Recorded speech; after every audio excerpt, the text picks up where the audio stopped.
2 of the season. We're live from Atlanta Motor Speedway.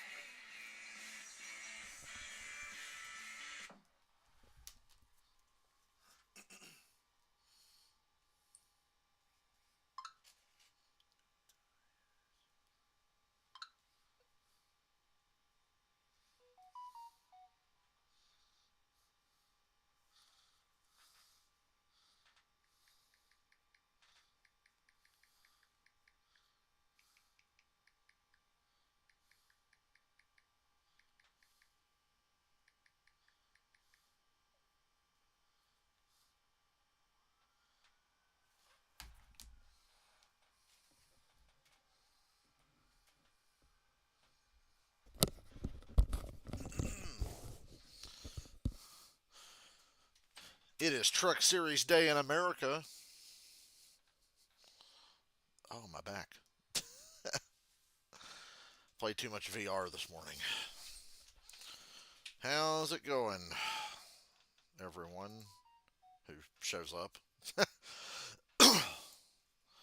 We get our little NASCAR.com leaderboard. Hey, Mr. Ozzy. Can I play with your tail, Mr. Ozzy? That's a nice tail you got.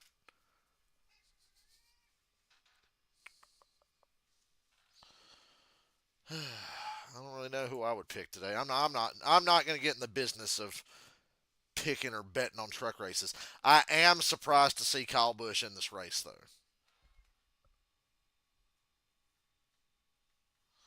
I'm actually very surprised to see Kyle Busch in a drafting style truck series race. So that's kind of weird.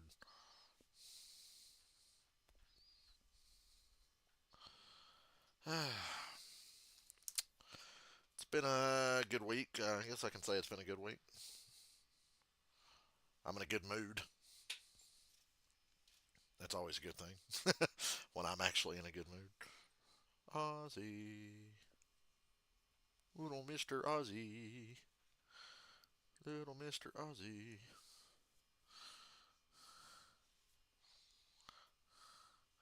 Ooh, Mr. Ozzy wants his head scratched.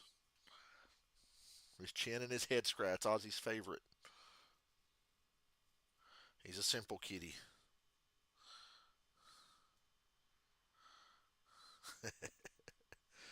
You silly boy.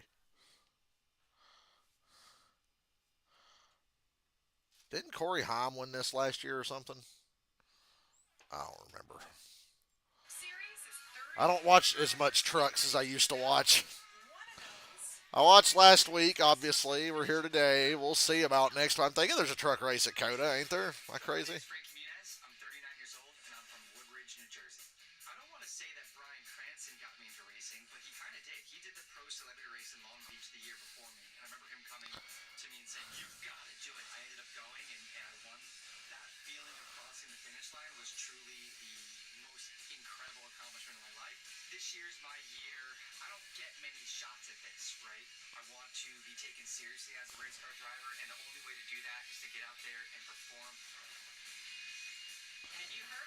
So Kyle Busch qualified sixth for the Cup race tomorrow. He may be in consideration for a race bet if I should decide to make one. A little intrigued by this weekend. I saw pictures of the track surface and was stunned at how much it's aged. Like we talked about last year, Atlanta's like a rapidly aging racetrack. The fucking difference from last year to this year is even more profound. And I'm like, okay, at what point do we just run the normal package here for Cup trucks and Xfinity? Just have them run their usual mile and a half stuff here. Like, I feel like we're getting close to that point. Although NASCAR's not going to do that ever under any circumstances. I guarantee that even after 10, 15 years from now, they'll still be making them run a super speedway deal here. Because NASCAR is going to drag their feet and not do anything right like they always fucking do. So the one thing I'm confident with NASCAR is that they'll never make the right decision. So they're never going to run the regular mile and a half packages here.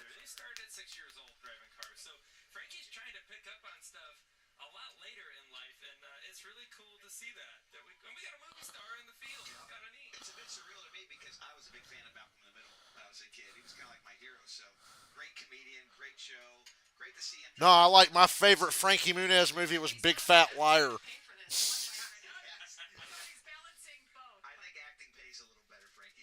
Just a little bit. He's going to be busy in April when they get back to shooting. Meow, meow, meow, Time meow, meow, meow, now meow.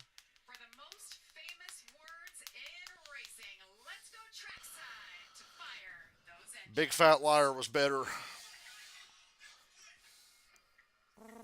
Mr. Ozzy. And now, race fans, here to say the most famous words in motorsports.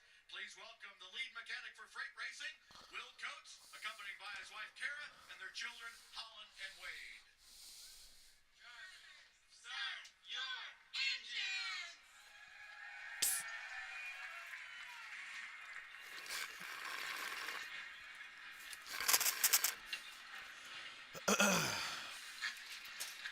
Thirty-four drivers are fired up and ready. 208 miles of action coming our way. We'll drop the green flag next. The game's big.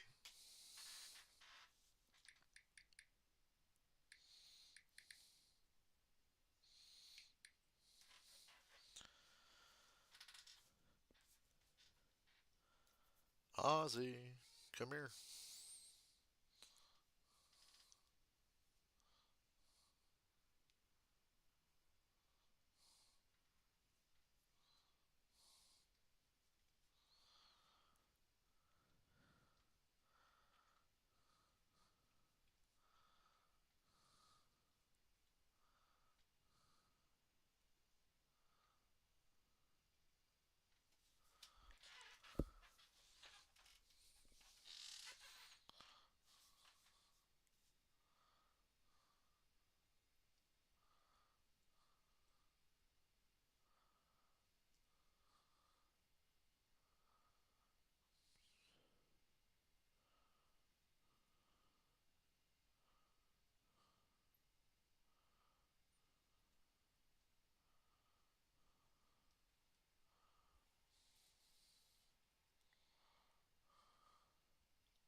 I guess nobody was up for Truck Series Day in America. Oh, remember that.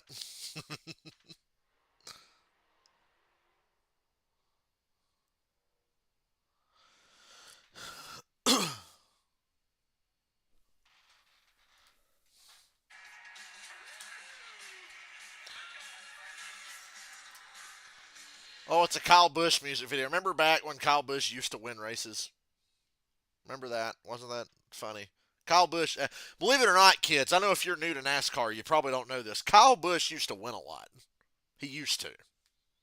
Fucking wild, I know. He used to win races.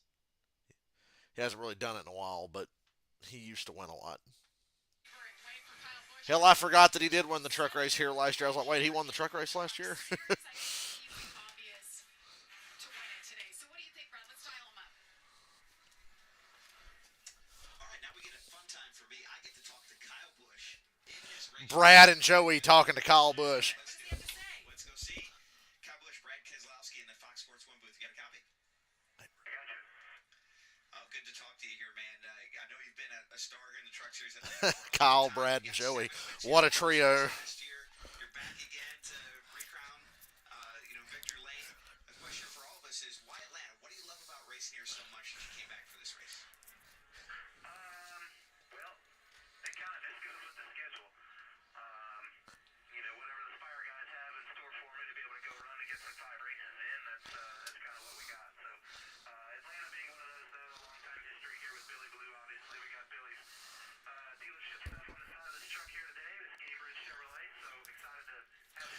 It dawned on me this morning. It's been 6 days since I got to watch NASCAR, and I'm not happy about it. Good luck to you today. Can't wait to see what show you put on. Because last week I watched it Thursday, Friday, Saturday, Sunday. You gave me 4 days in a row, and then I got to wait 6 days for another one.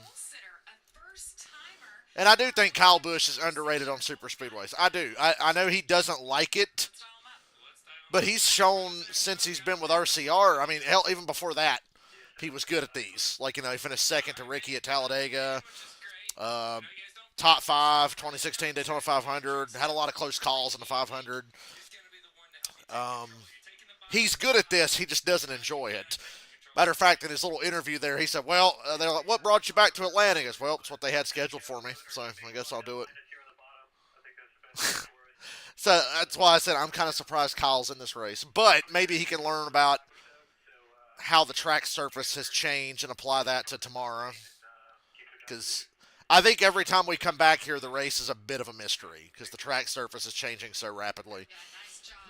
We don't really know what we're going to get here.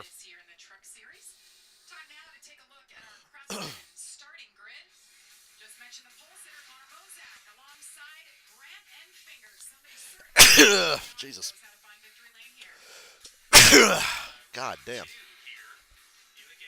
I think Kyle's had a lot of good super speedway runs with RCR. Almost won the Daytona 500 twice now with RCR. Almost won Daytona last summer. He knows what he's doing. He's good at every discipline of racing, including the ones he doesn't like.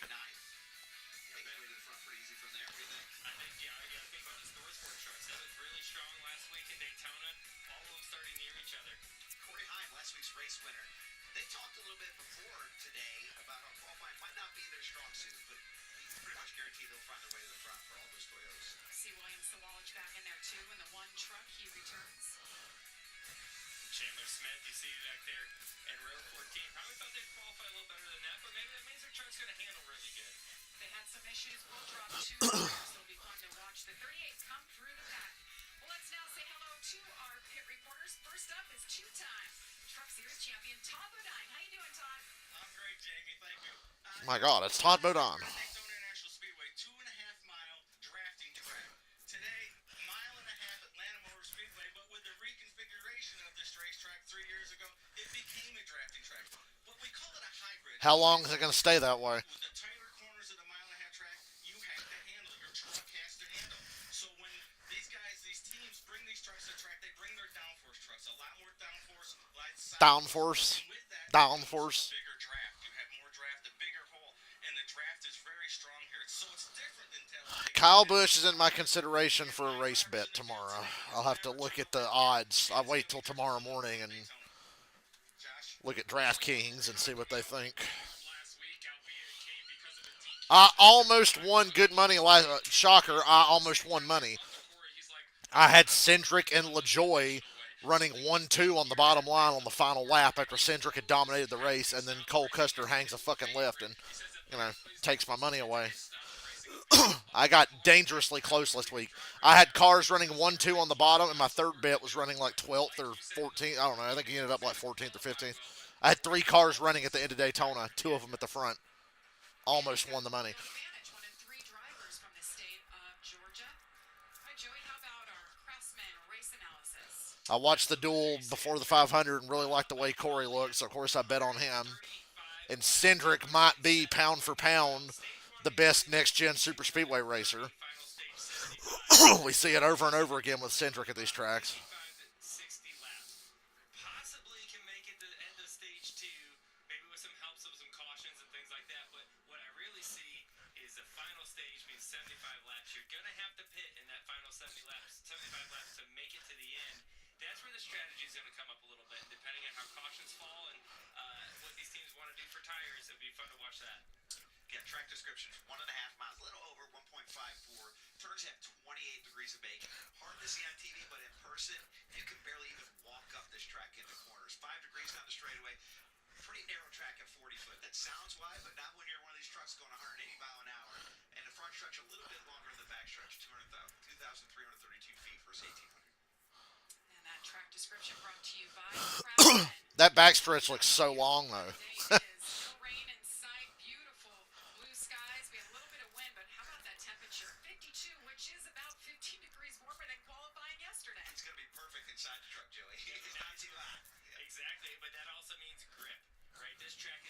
sensitive to the temperature. I can't wait to see what this track race is like when they come back here in, what, July? Don't they come back in July? But as grippy as it is today, Oh, turns out Cole Custer's spotter thought William Byron was Cole Custer and was spotting William Byron while Cole Custer hung a left and crashed himself. And didn't realize until Byron came off turn 4 that Cole Custer was wrecked on the back. So the spotter was spotting the wrong fucking car, but Cole Custer's still a fucking idiot. The spotter's just dumber than he is. Green flag. Green, green, green.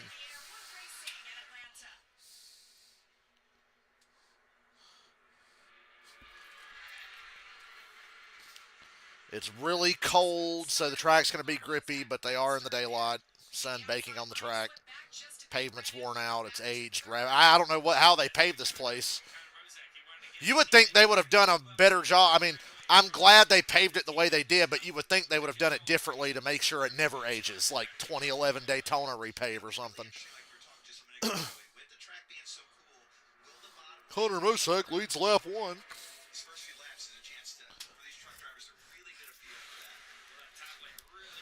First time they've been in a pack all weekend. You know, we don't really practice on super speedways outside of the 500, so you just kind of show up, qualify, and go race. Trucks came fast yesterday. All 4 of them qualified in the top 10. Now you see teammates all around each other. Mozak, Wood in the 91. Got Daniel Hemrick in the 19. All working together up front here.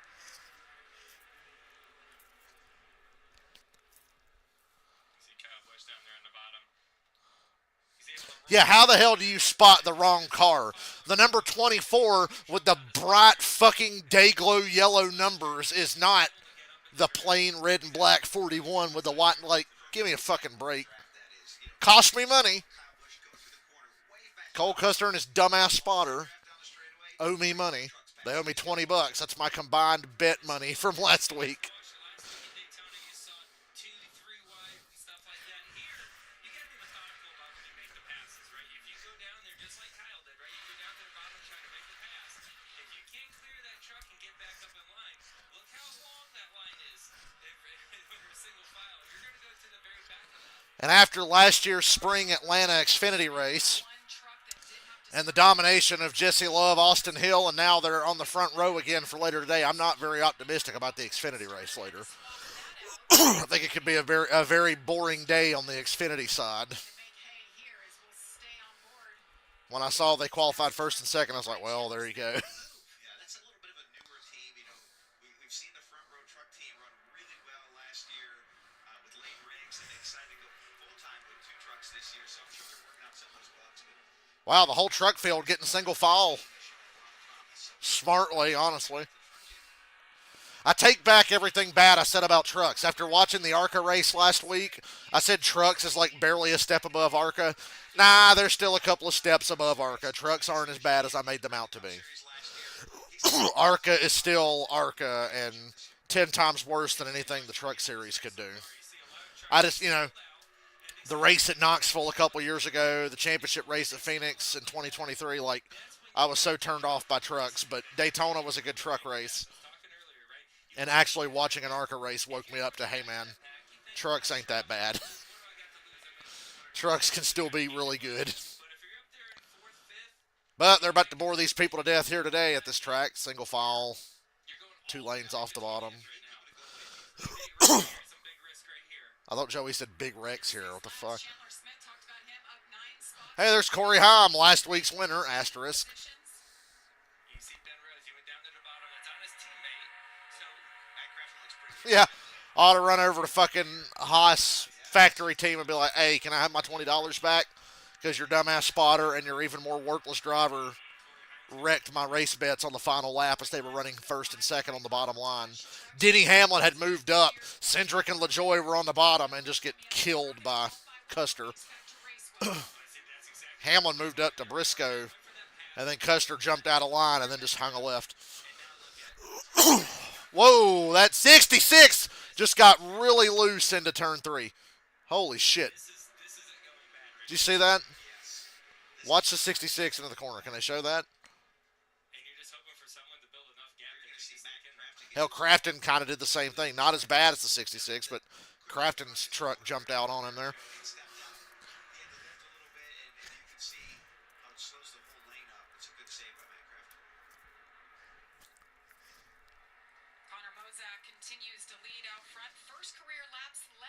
I'll say within 4 years, Dale Jr. will be a full-time Cup owner. I'll give it 4 years. 4 years max. It won't happen next year. They might do another one-off this year, next year. I think sometime the next 4 years though. They'll figure something out. From your view, Hopefully. it's a little free. From my view, she's really loose. Ben Rhodes on the move last weekend. Got some shuffling here in the back half of the top 10. First stage, caught up in a wreck. Some attempted shuffling. Valuable points. Brought some speed here once again with Thorsport. Falls back in line. Looks like his teammate might have helped him out a little bit. That's one of the nice things about having teammates on a track like this is a little bit of give and take, so you don't have to go to the back of that line when it doesn't work out. You kind of protect each other, and you see the Thorsport trucks doing that very well right there. See Ben Rhodes doing it again. Doing it down into the corner. Tried to build a gap there. He's going to try to fill it with his coat. Ben Rhodes is trying to make this a race. Whoa! Oh, wow. Roger Carruth there on the outside. Rhodes is trying to make this fun. Yeah, Raja with Raja Maybe I should take back some of the things I've said about Ben Rhodes. not let Ben in either. So he's going to Riggs makes a pass on Raja mid-corner. That was nice. Gosh, he's just Took advantage of some shuffling around behind him and picked up a spot. pull out and make that move. But, if you're going to make a mistake, right now is the time. Right, you're 12 laps into the race. Now is the time to go for it. Working lap number 12. Oh, this is really dull, but it's early.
Oh, good God.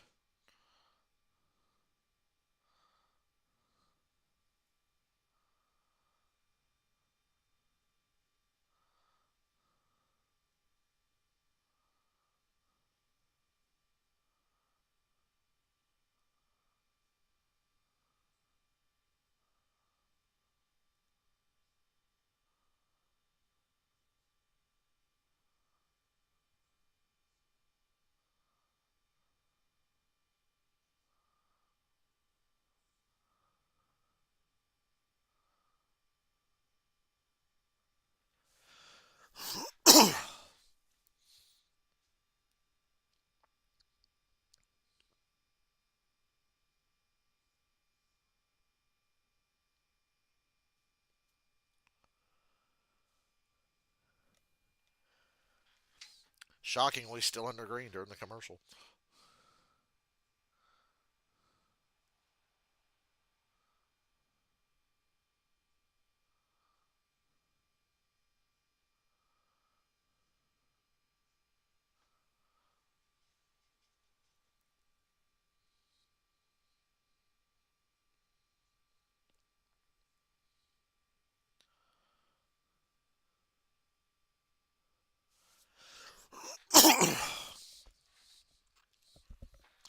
And we're back. Welcome back to NASCAR Craftsman Truck Series Racing from Atlanta as Connor Mozak continues to lead over Jack Wood, Tyler Ankrum, Daniel Hemrick, and Grant Enfinger. Gonna be hard to tell who actually has the best truck with the way they're running right now. When they have the guys who are running up front have speed because of how they qualified, but we really can't tell who's got the best truck yet. Rhodes and these Thorsport trucks are very aggressive. Pass a couple trucks, you're like, Crafton's running the best of all of them right now. I think he's being the least aggressive. but what I see here, a little laps on the tires now, the pack's starting to separate a Yeah, little you're bit. seeing gaps right now. So Right. when you go No, we can't have that. They need to be 3 wide all fucking day, running half throttle, saving gas, because that looks better on TV. Save the 17. Fucking idiots. Make that move. That little bit you can get to the outside of somebody. That's Gio Ruggiero in the 17, made his truck series. Meow, debut Mr. last Aussie, week. meow. Finished second. How about this? He's going to get to the top of the 34 here. Down the back. Lane Riggs has been making nice moves. 34. Get a little help into 3 there he didn't want. That's a big push at the wrong time. That was right into the corner. Maybe Lane Riggs has the best truck. I don't know. I got my eyes on him early. I'm watching Lane Riggs. I'm watching Crafton and Kyle Busch, and I'm watching Ben Rhodes, who's way back in 18th. He is in 11th. See, Michael McDowell's back in trucks again this week. Top of the show talking about it. Having a little bit of downforce really pays off now. Not maybe qualifying well, but you can make these passes. Talked about Corey Hahn, finished second at Daytona, and then found out that the 75 was DQ'd. He got the win. It's been Hahn time. Asterisk. Youngest to ever hit 12 wins. What a season it was last year. More on him. Let's check in with Josh. Jamie, you talked about that win. I talked to Heim earlier. He told me it was a really weird week. He couldn't even really celebrate because even after that win, it went to an appeal. So he didn't really know if it was going to stick until Thursday. But, you know, he got that win here in 2022. But you can still always learn things about this track. And when he did pull out a line before and it didn't work, he said, I just wanted to try that now to see if it was going to work. Welcome to Truck Series Day in America, everyone. Guys in the booth, when you don't have a practice, how important is it in stage one to try things out so you have that in mind for later? I like how we're still early in the season, so I'm just happy to be watching racing again that I'll actually sit down and do the truck race. It's a pretty quick race. Already 2/3 of the way through stage one. So, you know, you want to make mistakes. What you really need to do is you need to make mistakes that aren't fatal. Mistakes that don't cause you to crash out of the race, but you can learn off of. And so far, all these guys are doing a great job at just that. We've been caution-free. Some big moments that look like they could have been a Catching some lap trucks here. See the leaders here. They're catching some lap trucks. Stay on the bottom, dumbasses. Let the leaders go up high. Be an issue, but you got 7 laps to go in this stage. They go by quick here. 7 laps at Atlanta is a lot quicker than when you're at a 2.5-mile track like Daytona. So, you know, you got to think that these guys are starting to come up with a plan. How do I win this stage? What do I do? The entire top 6, top 7 in this race are racing full time for points here. So, is there any move to be made here? Your mind is running at 1,000,000 miles an hour right now trying to throw. Trying to gain a spot without losing 5 spots. Josh? Todd? Jamie? Are we just saying random people's names until somebody picks up the mic? The 19, we watched the 88 Matt Crafton. You guys talked about how loose he was, barely just hanging on for dear life. The 19 Daniel Hemrick has the opposite problem right now. See right there, the truck slide up in the middle of the corner. He cannot get up on his teammate of Tyler Ankrum. The truck just wants to push out, and right now he's just waiting for this pit stop to get an adjustment. Our 30-lap test session is almost complete. Here for Daniel Hemrick stepping back into the truck series. He said so many things are different coming from the Cup car and what he's been Kyle doing Busch the just last got, couple of years. well, I think Kyle went out of line to try to pass somebody, and predictably about 5 trucks go by him. describe the closest to the Cup car, but there's still a big difference. You know, these trucks still have a solid rear axle. We got some moving here at the front. Shifter. Oh, and their truck. Infinger made a move. Lane Riggs went with him. The 2 leaders stay nose to tail. And now the line of trucks forms up into one, and that's going to put the 9 and the 34. Whoa, the 19 backed way up. Aggressive. Looks like his truck handles really, really good. Here comes a big push from Hemrick. I think they need more, Brad. Yeah, I think they need more too. But if there's trucks that can pull it off, it My God, they're actually racing. Pro trucks, which is the 34 and the 38, they seem to have the handling and the pace to be able to make moves and drive through the field. We've seen how many positions they've gained. I could see them being a real factor in this race. Well, there's 2 more now that joined them down there. So you have 4 on the bottom. The bottom can hang right now. You know, we said, you know, the guys at the top, they're lifting a little bit. The handling's coming into play. The best trucks are going to be able to move forward. Bottom line has like 4 trucks in it. Kind of Mozak Mozak moved down. He's kind of pulling them up a little bit. He's getting a little sniff down the back straightaway of that draft. 91 really slowing up the top lane now. Infinger made some nice moves here. Entering the play. I know he was back there, started at the back of As soon as they got racing, that brought like 12 trucks close together. Oh, Connor. Yeah, Grant Enfinger really took advantage of that bottom. Now it looks like he's going to get slipped. Jack Wood to the bottom now. Kind of switch spots there, top versus bottom. Shout out to Jack Wood for having a good race. This is a big run right here for Jack Wood. Go to the outside. He got there. Where's Lane Riggs going to go? Ooh. 3 wide. What a move by Riggs. Oh, my God. 3 wide. I like that he didn't just follow the 91. No, the 91's going to win the stage because look at this line coming to the top. Look at that line on the top going into 3. It's all yours, Jack. Wow. 3 wide behind him. No run coming. Fucking Jack Wood wins stage 1, and it's 3 wide for every other position. Nice. That was pretty cool.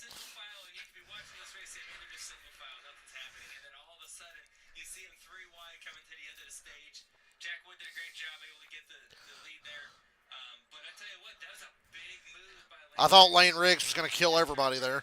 That would have wiped out the first third of the field. He improved his position even though he didn't win the stage.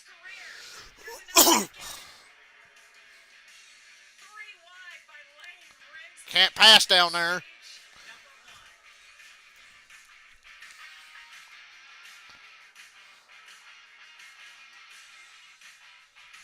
As soon as I saw that 9 coming with Anchor, I was like, oh yeah, Wood's got this shit. And then you look and everybody's 3 wide with no momentum. Looked like Bubba at the end of the first duel last week.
They ran an entire stage of a truck race with no cautions.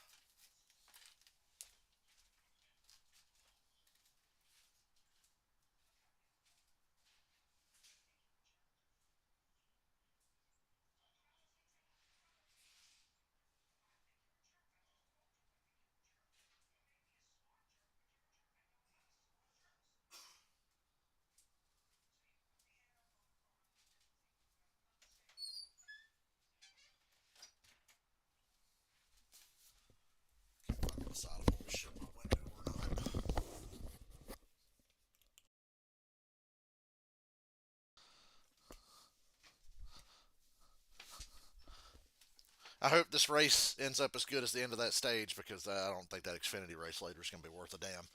I'm a little pessimistic after last week.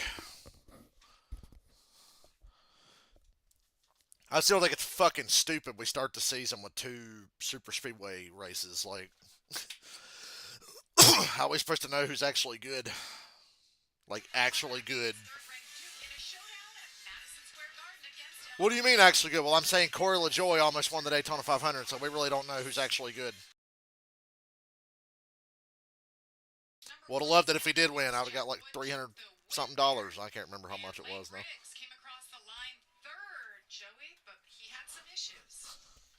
Yeah, he almost wrecked.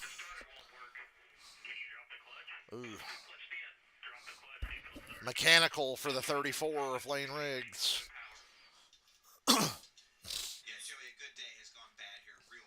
Oh my God. The fastest truck from what we could see with Lane Riggs. And first off, as you can see now, he's got no power, so his truck's not No running. power now on the 34. And this is and on top of that, he is going to get a penalty for going underneath the yellow line at the end of stage. Oh, they did penalize him. After all that, but I don't know if he's I couldn't tell if the left front tire went below the line because we were looking at him from behind his truck. But it's like, ooh, he was right on that double line that you can't pass under. So Lane Riggs gets no stage points. Last truck on the lead lap, and now he's got mechanical issues. So actually, Grant Enfinger finished second in the stage. They are able to fix it. It's going to be very hard for him to recover from this. See stage 1 points. Jack Wood maximizes them with 10. Who else is surprised NASCAR actually penalized somebody for the A lot has happened here. double line rule? Five pit stops here. I guess some of these guys are not going to try to stay out, Joey. We talked about maybe being able to connect. Corey Haim stayed out. It looks like quite a few of the trucks are Yeah, I think so. I mean, it went green the whole way, so you're burning a lot of fuel. I think you're gonna Majeski, Corey Haim stay out. might be staying out. A handful of others, but the leaders are definitely pitting. Definitely a unique pit road here. You guys actually have to enter inside turn 3, and it's a long drive around. Yeah, very challenging pit road because of how long it is, Jamie. And you have to maintain pit road speed all the way from the entry of turn 3, yellow lines to yellow line to yellow line, 3 yellow lines here as Jack Wood. Todd, they're coming your way. Yeah, 34 Lane Riggs. They think that the master kill switch might be shorted out, not working properly. Drew Blake is there for a run. He runs the Cup team. He said they might think that's the problem. Josh, for the 81 of Connor Bozak, just replaying how the end of that stage went and what he could have done better, that was his biggest concern. For Brandon Finger, it was all about the grip in that truck, guys. This pit road A lot of gas only. different here, Joey. It's such a small pit road. The boxers we see crowds Trucks in the here. back taking some tires. Good job here. Now, A lot of pit road speeding penalties as well. We'll keep an eye on that. A lot of adjustments on pit road. Jack Wood. What is she saying? There were a lot of speeding penalties, or what? Jamie Little sucks at her job. I'm sorry, but girl power, so she gets to do the job that she's not good at.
Exhilarating conversation in the stream as usual.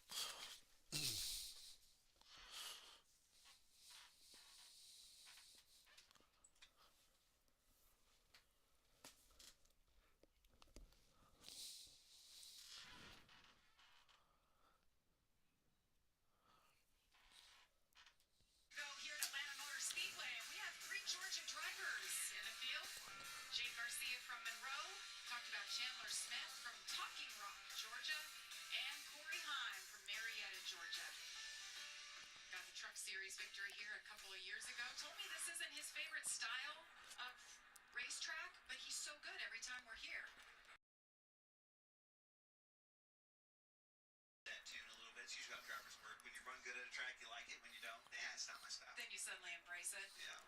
Corey Heim mixed up the strategy a little bit, decided to stay out. So did Ty Majeski. And just to put a bow on Lane Riggs, it appears they've got his truck back running again. Daniel Hemrick makes a second pit stop. So you see Daniel Hemrick issue on pit road now. Hemrick, one of two drivers caught for speeding that first round of pit stops. Nathan Bird in the 0-2. Lane Riggs' truck is still running. And updating Lane Riggs in the 34, it appears they have him under power now. That was a good truck right before all this happened. Brad. How many laps down is he? The truck to beat Yes. right now. Drove from the back to the front, made the pass for, was trying to make the pass for the lead, and it went south fast. And the tough part.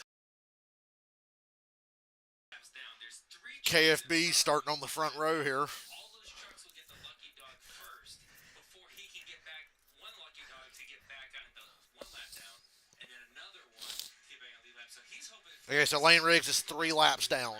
Still running, though. he can stay out and wave around and You never know what can happen. A big wreck, lots of late cautions. You never know. As drivers, we've been in his shoes, and that's the worst. When you have a great car, a great truck, and you're stuck. Hemrick sped on pit road. That's why he just came down and topped off again. Speeding penalties. There were 5 here last year. It was the second most. North Wilkesboro actually had the most speeding penalties last year. So 2 so far on the day. Heim and Majeski are going to lead us back to the restart. Heim and Majeski both stayed out, from what we can tell here. Approach the Echo Park Automotive Restart Zone. Corey Heim, Ty Majeski. Green. Kyle Busch really didn't get going. That's very uncharacteristic to see Kyle Busch shit the bed on a restart. Then again, he's never at the front anymore. So, and Majeski locking bumpers with Corey Heim. Bottom was pushing. Kyle just didn't get a good restart. So the 81 Connor Mozak, he had been the only leader of the day, led the entire first stage. All the way to the last lap, and you know what? That's the lap that counts. What a finish it was for stage number 1. Corey Heim, Ty Majeski, Kyle Busch, Connor Mozak, Grant Enfinger, your top 5. The field here is Whoa. way well, Joey. You know, they've got Well, they were getting single file, and then Enfinger got to the outside of the 81. 81, he keeps letting people get to his right rear quarter panel a little too easily. That's the second time that's happened.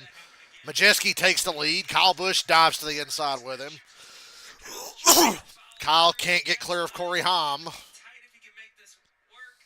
it didn't work. No. Majeski, the new leader. Is the leader with Corey Heim behind him.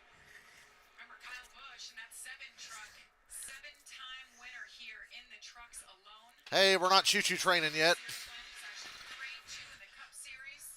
That bottom line looks pretty strong, though. There's 5 trucks on the bottom line. The bottom line figured it out at the end of stage 1. It's going to hang. That 81 truck's fast. He's able to push Kyle pretty well. Crafton in the wall.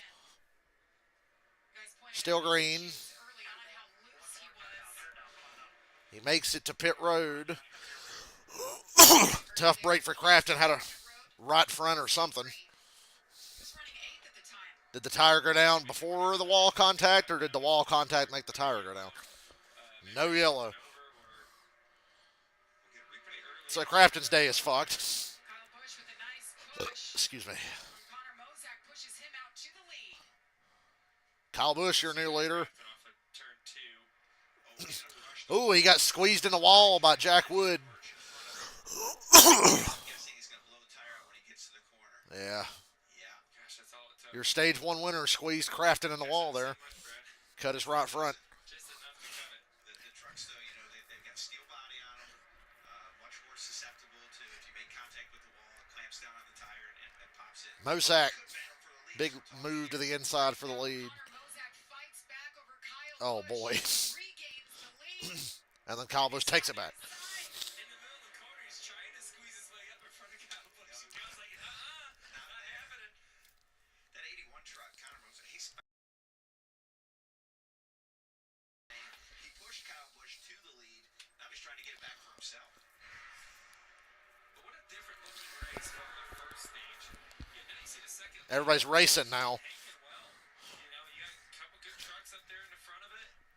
And it looks completely different than the first. Well, we had that caution period, and you got to think these guys I like Majeski's truck. a little bit, maybe take a little breath. I think he's got a good one. It's not working, and You know, one of the questions coming into the whole weekend for all three series, can you have a fast car or a fast truck in qualifying and have a great handling car or truck? And I think Connor Mozak is a perfect example. They hit it both so far. he looks like he has both for sure, Jamie. And he's showing it right now. He's ran in the top 3 or 4 here. The whole race, led a bunch. He's got a great car or a great truck to win today if he can keep this up. The 88 Matt Crafton had a commitment cone violation. So So that's bring it just back down. They got because Crafton had to cut off a turn 4 to get to pit road.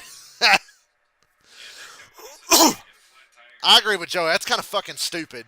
Crafton had a tire go down in turn 3. What's he supposed to do? Run a lap all the way back around just because you moved the fucking commitment line to the backstretch? Like, no. You should have the option to cut down if you have an issue and get on pit road. Now they just made Crafton's bad day even worse. He was fucked anyway, but it's still pretty stupid. Ran in this series and Yeah, you blew a tire in turn 3. Make sure you run a whole other lap. Fuck off. the team truck to Kyle Busch, Spire Motorsports. I bet nobody at NASCAR considered that possibility. So now they're just like, well, fuck, I guess penalize them. Because technically, I guess we should. Kyle Busch continues to lead here. He's now led in all 15 starts at Atlanta. Don't adjust your sets. Kyle Busch is actually leading a race. Side by side.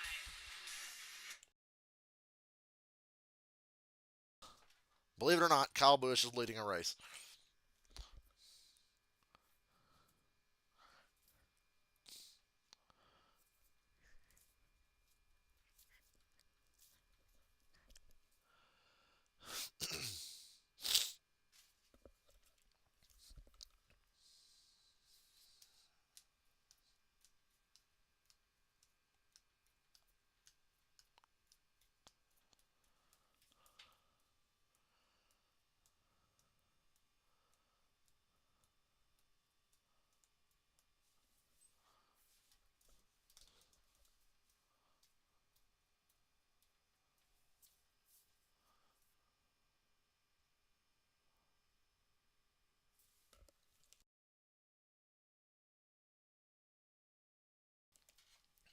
Truck Series has the best super speedway racing, question mark, currently in NASCAR.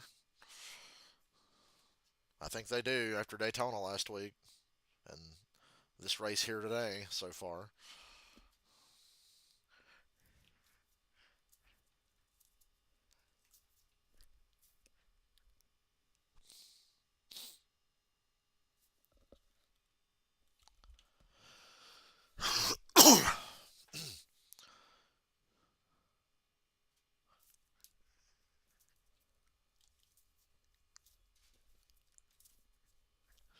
Looks like a lot of fun to drive a truck in Atlanta right now. Looks like it would be a fun race to be in.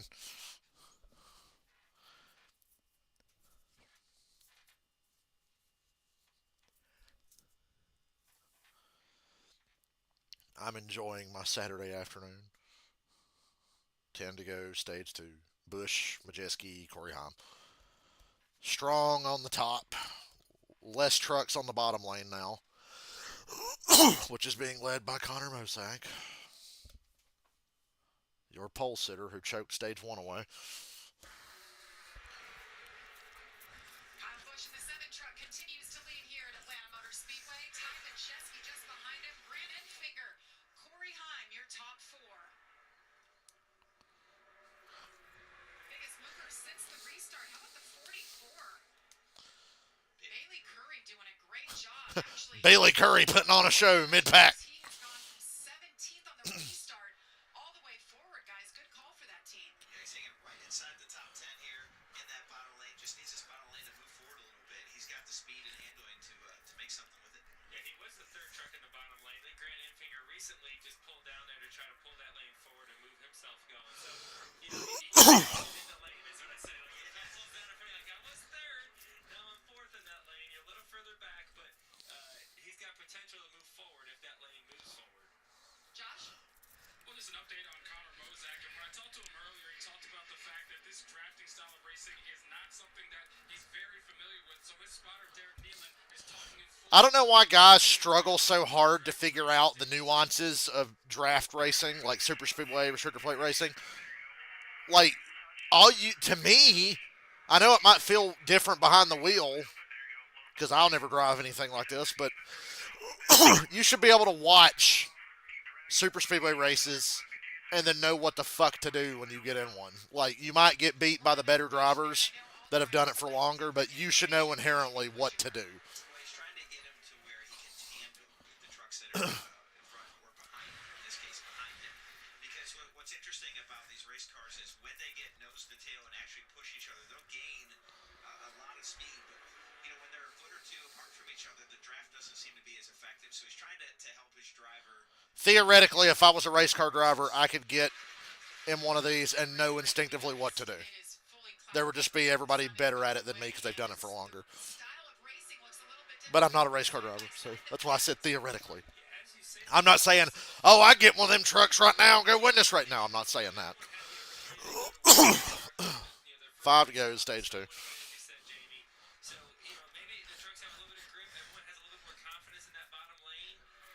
Oh, good. Kyle Busch leading the truck race. Duh. Oh, that bottom line is dead. Fucking Ankram's all the way back in 15th now on the bottom. Ben Rhodes back in 20th, still trying hard. Jack Wood going to sweep the stages here. He's sitting there in 4th place, waiting to make a move. Michael McDowell's 5th.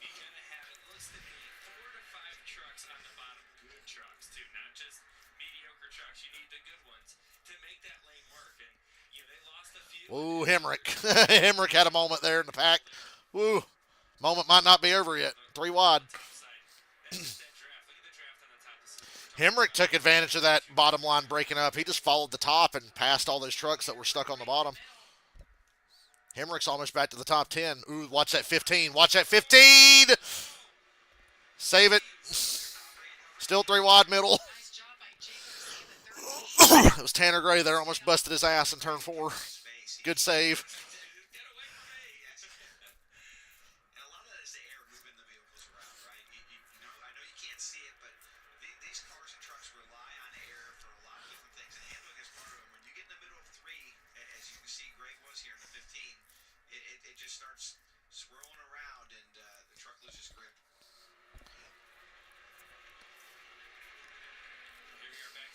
Whoa, what happened at the front? Corey Haim's got a problem. He didn't pit. He's out of gas. He never pitted, and there was only 1 caution, and it was the stage caution, so he didn't save enough. Can he get to the bottom and get to pit road here? Pit road's closed, so it's a penalty regardless. Brutal. Corey Haim made it to the pits, but illegally. Wonder why they let him stay out like that.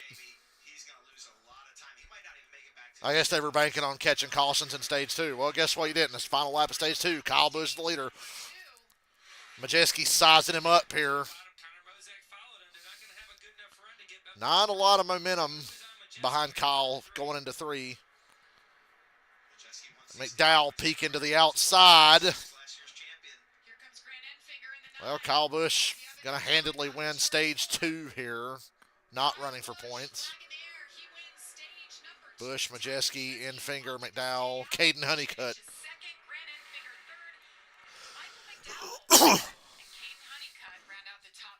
Oh, yeah, let me change another part of my hypothetical situation. I'm with you, Karen. If the race was a short green flag run all the way, then, yeah, I could get in the pack and instinctively know how to do it. I still want a NASCAR game that allows you to control your car during pit stops and on pit road and all that. I think that would be fun.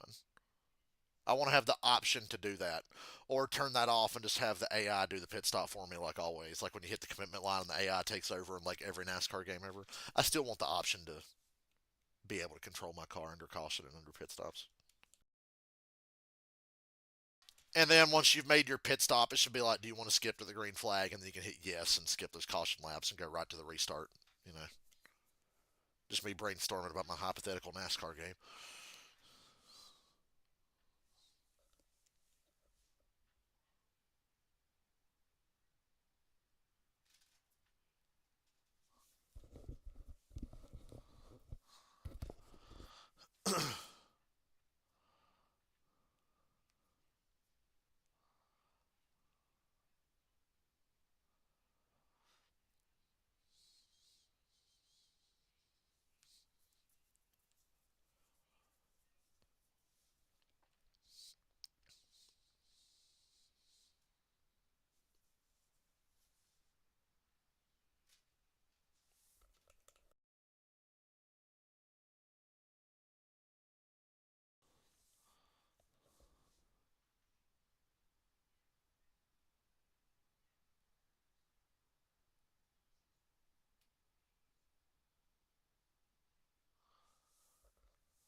I like how one of the hardest parts of that would be doing green flag pit stops, or hell, any pit stop. Like it looks like the most mundane part of the race, but I think Kurt Busch once described it. It's like you're driving down the interstate at fucking like at Daytona where pit road speed's 55 and you can go 59 or whatever. It's like you're driving down the interstate at 60, then you go, oh, there's a gas station, and then you swerve in. That's what it's like. But everybody does it so smoothly and flawlessly most of the time. It just looks so easy.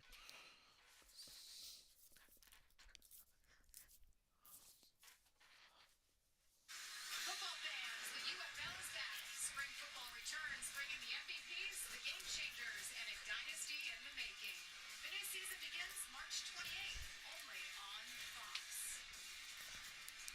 Wow, we've had a turn of events, gentlemen, as Kyle Busch and company come to the pit road for the Lane Riggs still 3 laps down.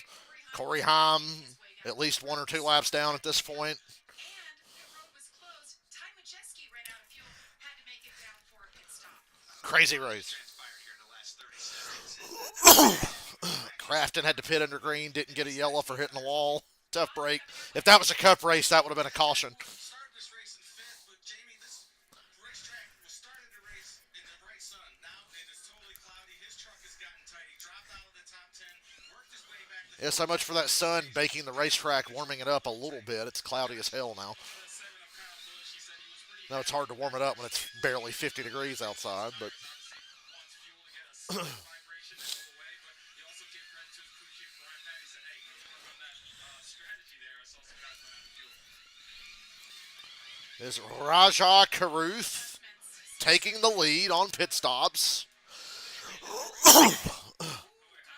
Kyle Busch had to really work around Corey Haim's truck there. Who took tires and who didn't? Guess we'll never know. I would like to assume Kyle Busch took took at least 2 tires if he lost that many spots. Into his pit box, so work ongoing on Corey Hunt. Yeah, Kyle took 4. They changed all 4 on the 7. Kyle Busch, nice work getting around Corey Hunt. We'll be back.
God damn, that afternoon nap is coming on strong. No, fuck off, afternoon nap.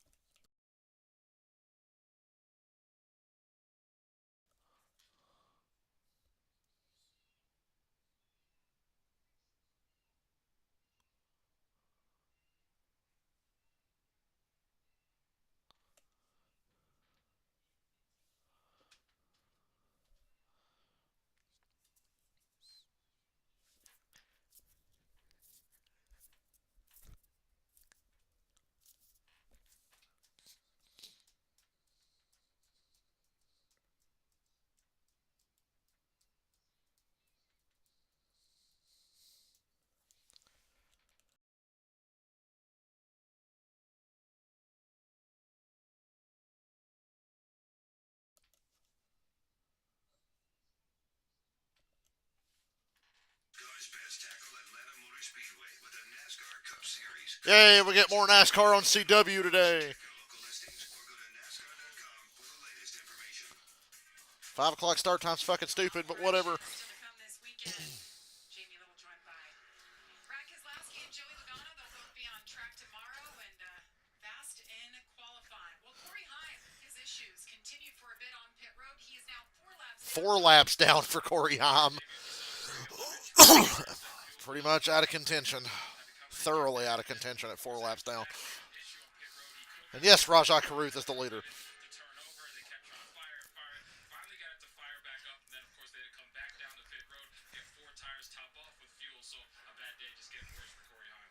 We've seen this with a couple of drivers here today where just a lot of misfortune to some degree. Kyle Busch changed 4 tires. He's still in the top 10. I think if this race goes green all the way, obviously everybody has to pit one more time. But if it goes green all the way, these tires could really pay off. Give him a chance to just do 2 later. Now Majeski's pitting again under caution.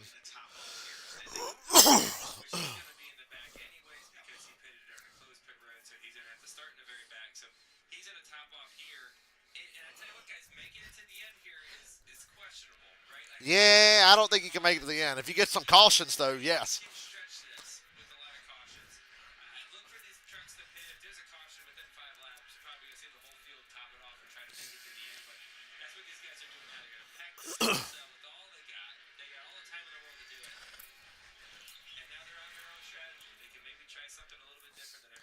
See how this plays out. An update on the 38. Chandler Smith had a safety violation at crew. Oh, yeah, Chandler Smith's in this race. Kind of forgot. Ninth at the time.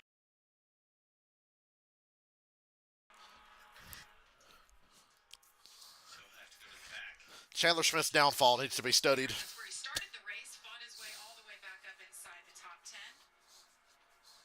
Back there with his teammate who actually stayed out to take the wave around. Not the free pass, the wave around. So he's going to be low on fuel and needing a yellow to get back in this race, but he has a shot at it, Joey. Probably got, probably 30 laps, 25, 30 laps of gas left before the caution, even before he's doing training for a caution. Yes. Both of the front row trucks.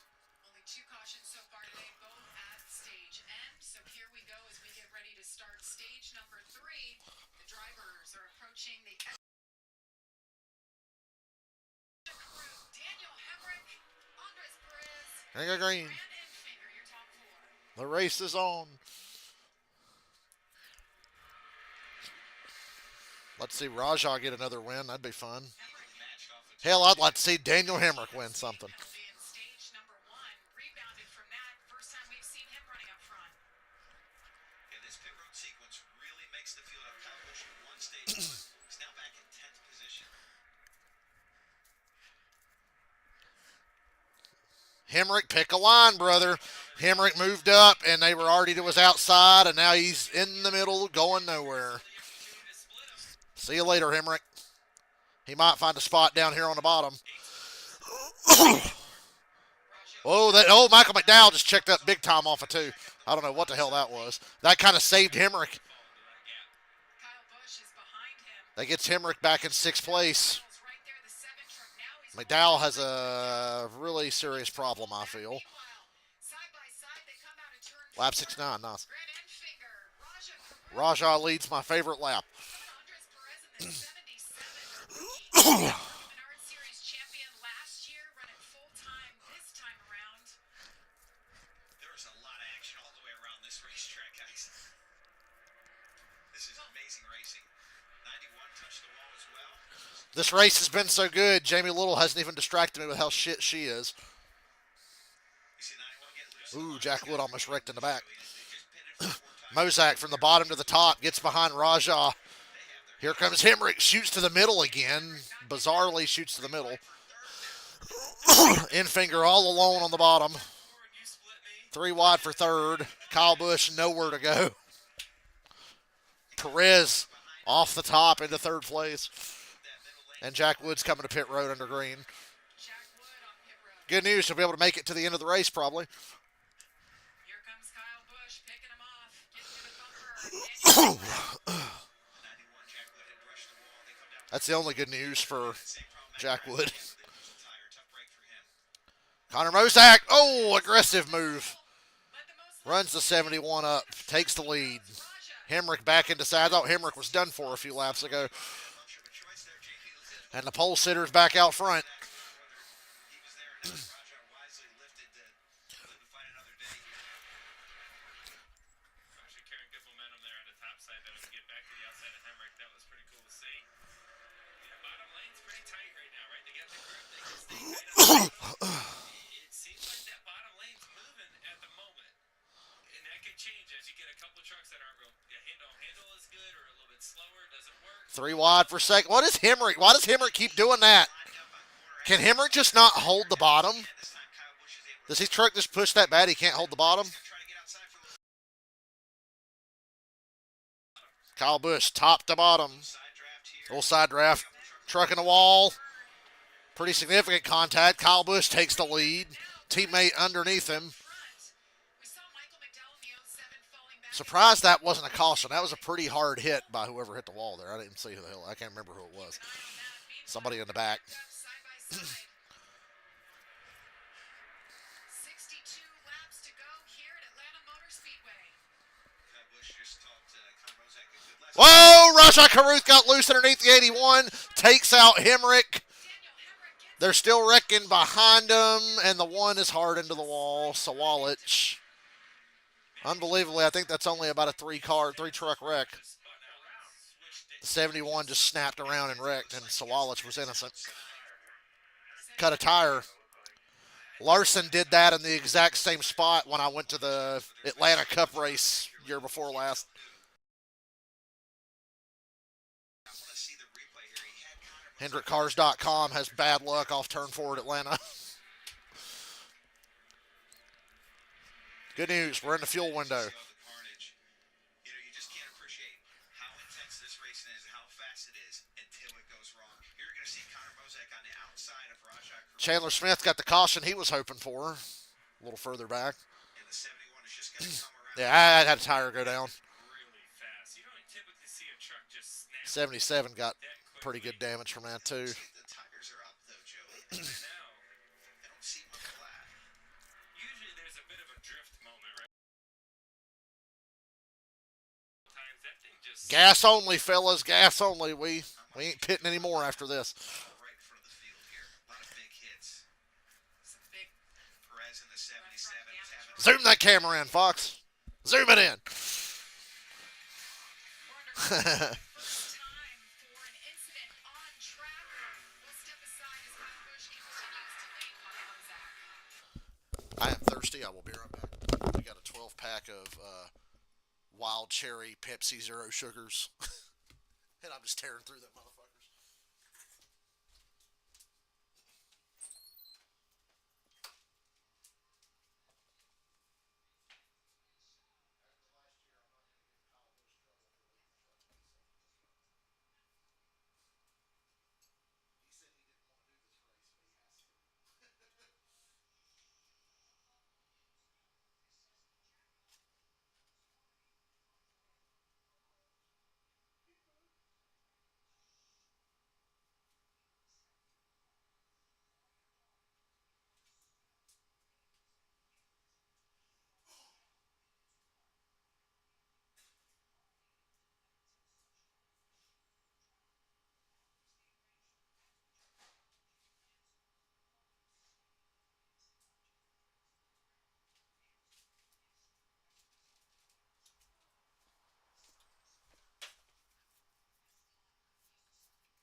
I do appreciate every year they race at Atlanta. They have trucks and Xfinity on the same day. It's a nice little doubleheader deal.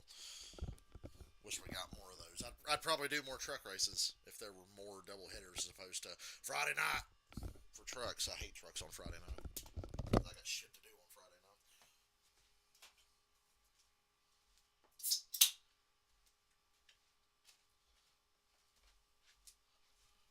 Here's to Wild Cherry Pepsi Zero Sugar.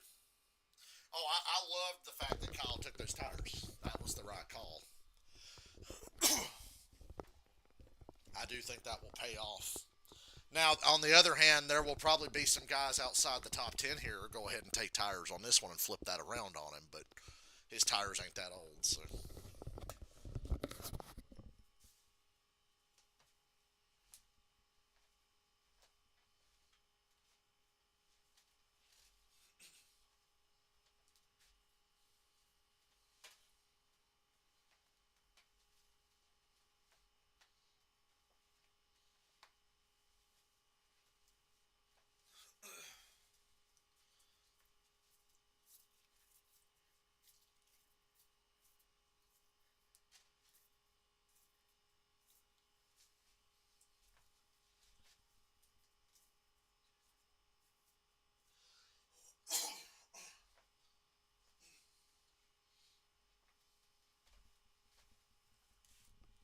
And we're back. In Truck Series. Under caution for this last incident that collected 5 good trucks, guys. Yeah, tougher ones, Walsh, Tyler Ankrum, Daniel Hemrick, who's running really well. Rajah Caruth, who looks to be out of the race, and Perez, you talked about him earlier. I think this was a great race for him. Just getting started in this series. I really want to see another replay on this because it was so sudden, Joey. Yeah, you see Raja there on the bottom, and I'm still a little conflicted on exactly how this happens. You see a little wiggle in the middle of the corner, just swaps ends, and it looks like all the tires are up, like you said, Brad. That's a good I point guess from it just Joey. spun out. Yeah, just tough. There's a lot of air moving on these trucks. He broke something. And it was doesn't traction. take much. They're already on their limits to try to make speed. And when you get in that turbulent air, I don't think there's much Rajah could do any different there. Just unfortunate. Here's another look as it was unfolding. Appears the tires are up from that angle again, so I don't see anything that. I'm glad so far Kyle Busch's bad luck in Cup doesn't carry over to trucks. Real tough break for a lot of these guys. We had seen some great action up to this point. Caution free. It's been a tremendous race without any wrecks. Damn, I gotta close that window. It's too cold. It's making me cough. Exciting. Like, it's already been exciting, which is good. And unfortunately, some trucks get torn up in this one, but still a lot of interesting things happen.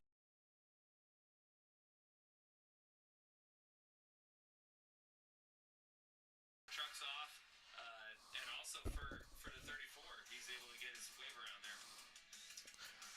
57 laps to go at Atlanta. If you run out of gas after this caution, you deserve it.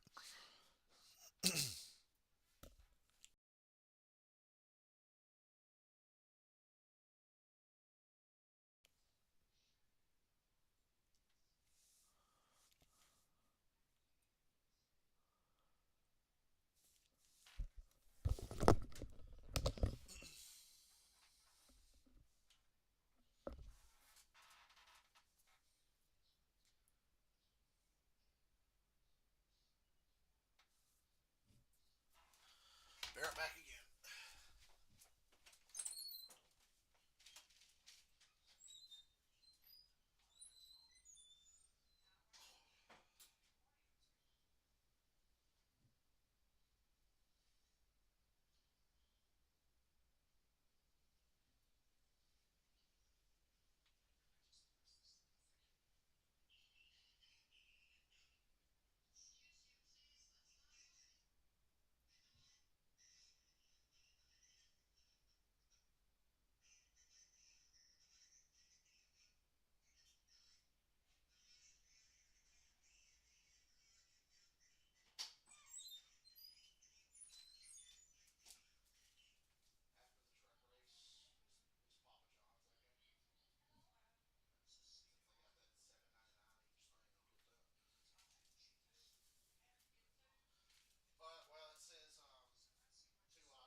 Red Speedway flag. as cleanup continues.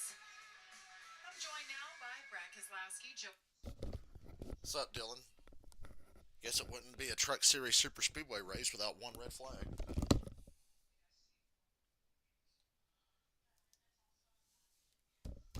Checkered Flag Foundation to help our servicemen and servicewomen.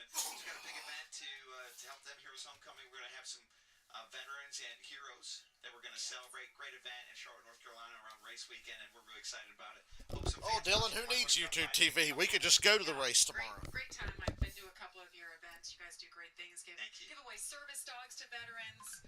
A lot of great things. Great to be able to give back. We're looking forward to it. And even better when you could take the American flag to victory lane. Yes, That's your yes. deal. Maybe I'll auction off an American flag from Victory Lane this weekend if you will let me win. Yeah, well, I mean, you can still auction off the American flag. Might not be from this weekend. Come on, Joey. It's for charity. It's for charity. I'll buy the American flag. How's that sound? Yeah, we tried. But no, I think it's amazing what I mean, our whole industry is able to do, right? I mean, I think we all realize that, you know, it's what we do is really cool, but it's honestly pretty pointless because we drive around in circles all day to end up in the same place. Like, that's about the dumbest thing I've ever heard. But when you take that platform to impact people in a very positive way, it's really cool. The way Brad does it with our soldiers, right, and the people that fight for our freedom. We focus on foster kids on our side, so it's neat that a lot of drivers kind of find their area of where their passion is, and all of us support each other. The fans jump in on that, our sponsors jump in. I guess the on that. cleanup on the front stretch was a little more extensive than we You thought. guys do so much and give back so much. You talked about going in circles, ending up in the same place. It all kind of began for you. This was one of the places, right, JL? Like, you started racing right here in the infield. What are they? This is, What are they doing? Second home to me, if you will. I lived. They got safety dudes just standing up in the middle of the corner looking at for something, about 6 years. and I have no idea raced what. the Legends cars on the quarter mile here on the front straight. And really, to be honest with you, the dream was always to go at the quarter mile and just go straight and get on the big track. Like, that's what I wanted to do as a kid. And so many memories here, and being able to win here a few years back and last year is always been special. Here's my hot rod right there. This isn't here in Atlanta. That's in Albany, Georgia. It was just track. Unfortunately, isn't around anymore. But that's when I was 9. Some people thought I was. A couple of the trucks that got damaged did have big front end damage, so they probably dropped a lot of fluid. I don't know what the hell they're doing. Got busted. Had to go back for a little bit, and then came back to the Legends car stuff. But they're fun. I went down there last night to watch the kids race Bandoleros and Legends cars, and the memories just come rushing back of watching parents out there with their kids having fun, learning about racing. And it's very intense, right? I stood there in Victory Lane with all the parents, and it gets very intense for everybody watching. But yeah, that's the future of our sport, and a lot of it starts at forums like that. That's where it starts. Gio Ruggiero, he's new to the truck series. They said, how'd you get started? He said, I went to a Bandolero race. They had this whole setup and said, like, you.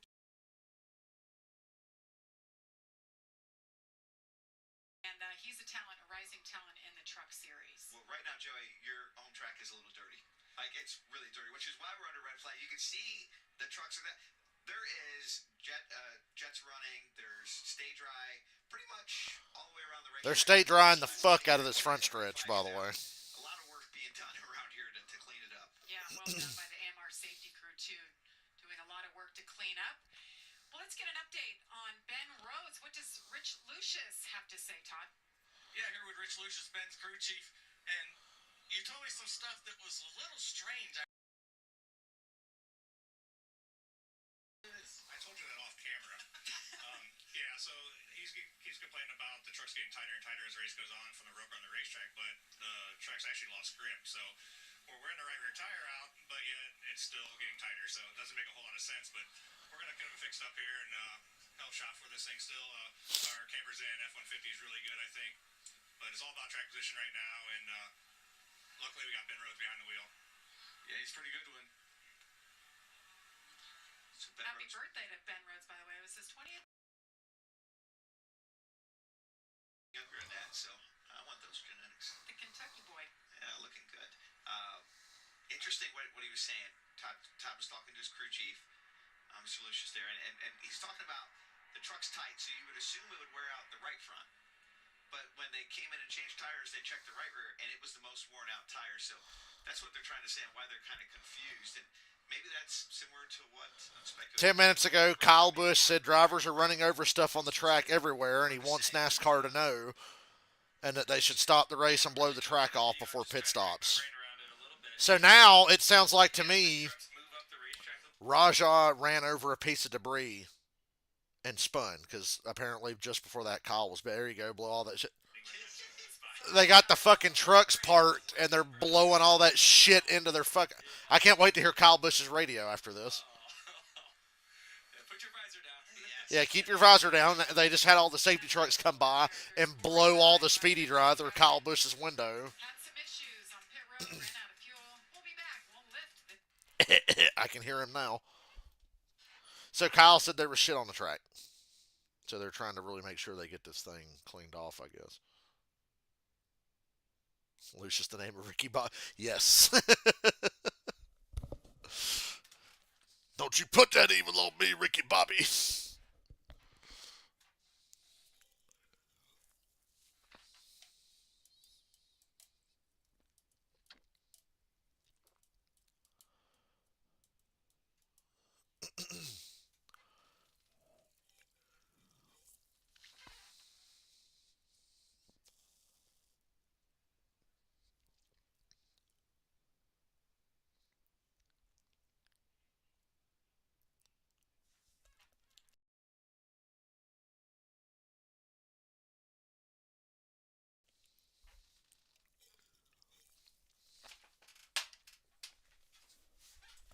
Should be bowling under this red flag. By the time I get the MetaQuest turned on, though, it'll be like, and the yellow flag's back out, and we're ready to go racing again.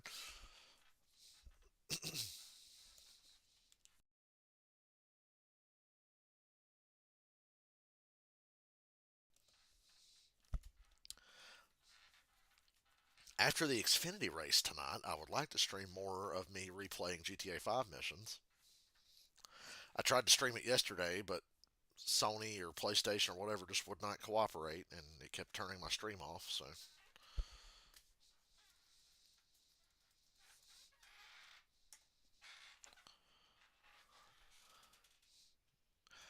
The race has been really, really good. The race has been really, really good. Right now, they're just red flagged because of the wreck that just happened. And drivers were saying there was a lot of shit on the track. But the race has been really good. And they're going to open pit road, and it'll be the last pit stop because everybody's probably just going to... All the contenders will probably just do gas only. And then it's on from there. There's not been a clear-cut dominant truck. The 81's fast. Kyle Busch is good. Lane Riggs was really good, and he had mechanical problems. Corey Haim was good, and they run him out of gas on stupid strategy, and now he's like 5 laps down. Rajah Caruth was literally running second or third and run over something, it looks like. Hey, there's that Joey Logano race we were at. 160 of the most boring laps I've ever experienced, but then the last 100 laps were good. Oh man, Auto Trader. Man, we still under red? Fuck. 2 Eastern, race starts at 3 Eastern. That's all on Fox. You guys had a great qualifying effort earlier today. 9 of the top 10 starting drivers for tomorrow are Fords. 9 of the top 10 are Fords to start tomorrow. I would probably bet money on Fords. I might slip a Chevrolet bet in. I don't know. I'd probably bet on all Fords again. Might ride with Cindric for the second week in a row. This race, given how good you've been so far. Just not enough gas, right? We're a little bit short, obviously, from here, so we'll see what happens. But, so far so good. He's obviously the best he's ever been, right? So it's been a fun day. He's happy with the truck. It's a good truck. It's a truck we won with last year. We'll be happy if they ever get this race going again. During a red flag stop like this, what are you talking to Kyle about? Like, what's the conversation? Bring us under the helmet. He's a mess, I swear. He's talking about just... The speedy dry getting blown in this window. Yeah. Kyle's bitching about the shit they blew in the window. At home is listening because it's so funny to scan his radio. But yeah, he's obviously in a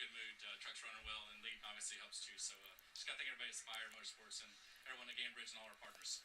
Jamie, did you have cat litter on your bingo board this week? Well, when he got blasted with it, you knew that was going to be on the bingo card, right? I can only imagine what he said when that jet drag went by there and blew a pound of kitty litter into his right side window. I'd like to see that replay. I bet it smells like a meth lab in there now. I think that might get edited and put on social media for a little while. Well, Grant Enfinger was right there and got hit with it as well. What did he have to say? Oh my goodness, sorry, I should have told you. I mean, there's just there is, we're players down at the beach now. I mean, there's going to be kitty litter down the inside. Well, damn, they blew all that shit in his car and it threw off the weight balance, and now it's gonna run like shit. I'm kidding. I mean, we laugh. I feel bad for him. Oh, we do have a replay. I Oh, laughed at this the moment it was. I was like, really? You're blowing all that shit? I'd have parked my truck facing directly to the inside wall. Kyle Busch and Grant Enfinger's truck here. And right here it gets thick. Oh, yeah. Thick boy. It's like a desert. There's Grant. Oh yeah, just breathe it in. That's good for you. Breathe it in, motherfucker. Breathe it in. Russell. They still out here clean. What is this fucking Xfinity at Martinsville a couple years ago? Kyle's radio. Oh my God, Fox got to zoom their camera in. They're so happy. A cat, and I can see why. Yeah. And it's just getting better from there. So if you have a scanner, enjoy Well, that. he could right now because he has enough kitty litter in his truck to not have to buy some for quite some I time. can save a couple bucks. As a cat owner, I can say kitty litter can be expensive. So, Are you a cat owner? yeah, cat owner. We have a cat in the Keselowski household. I did. Once they I'd have got on the radio and said, well, now I know why Anakin Skywalker hates this shit so much. Going to be all over once again. Hey, there's Luke Fenhouse. Haven't talked about him. He's got some races planned for the season. Raja Krut goes around. 57. 57 laps to go, and who knows how many hours left. By the way, Xfinity race is at 5, and we've hit a snag here.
I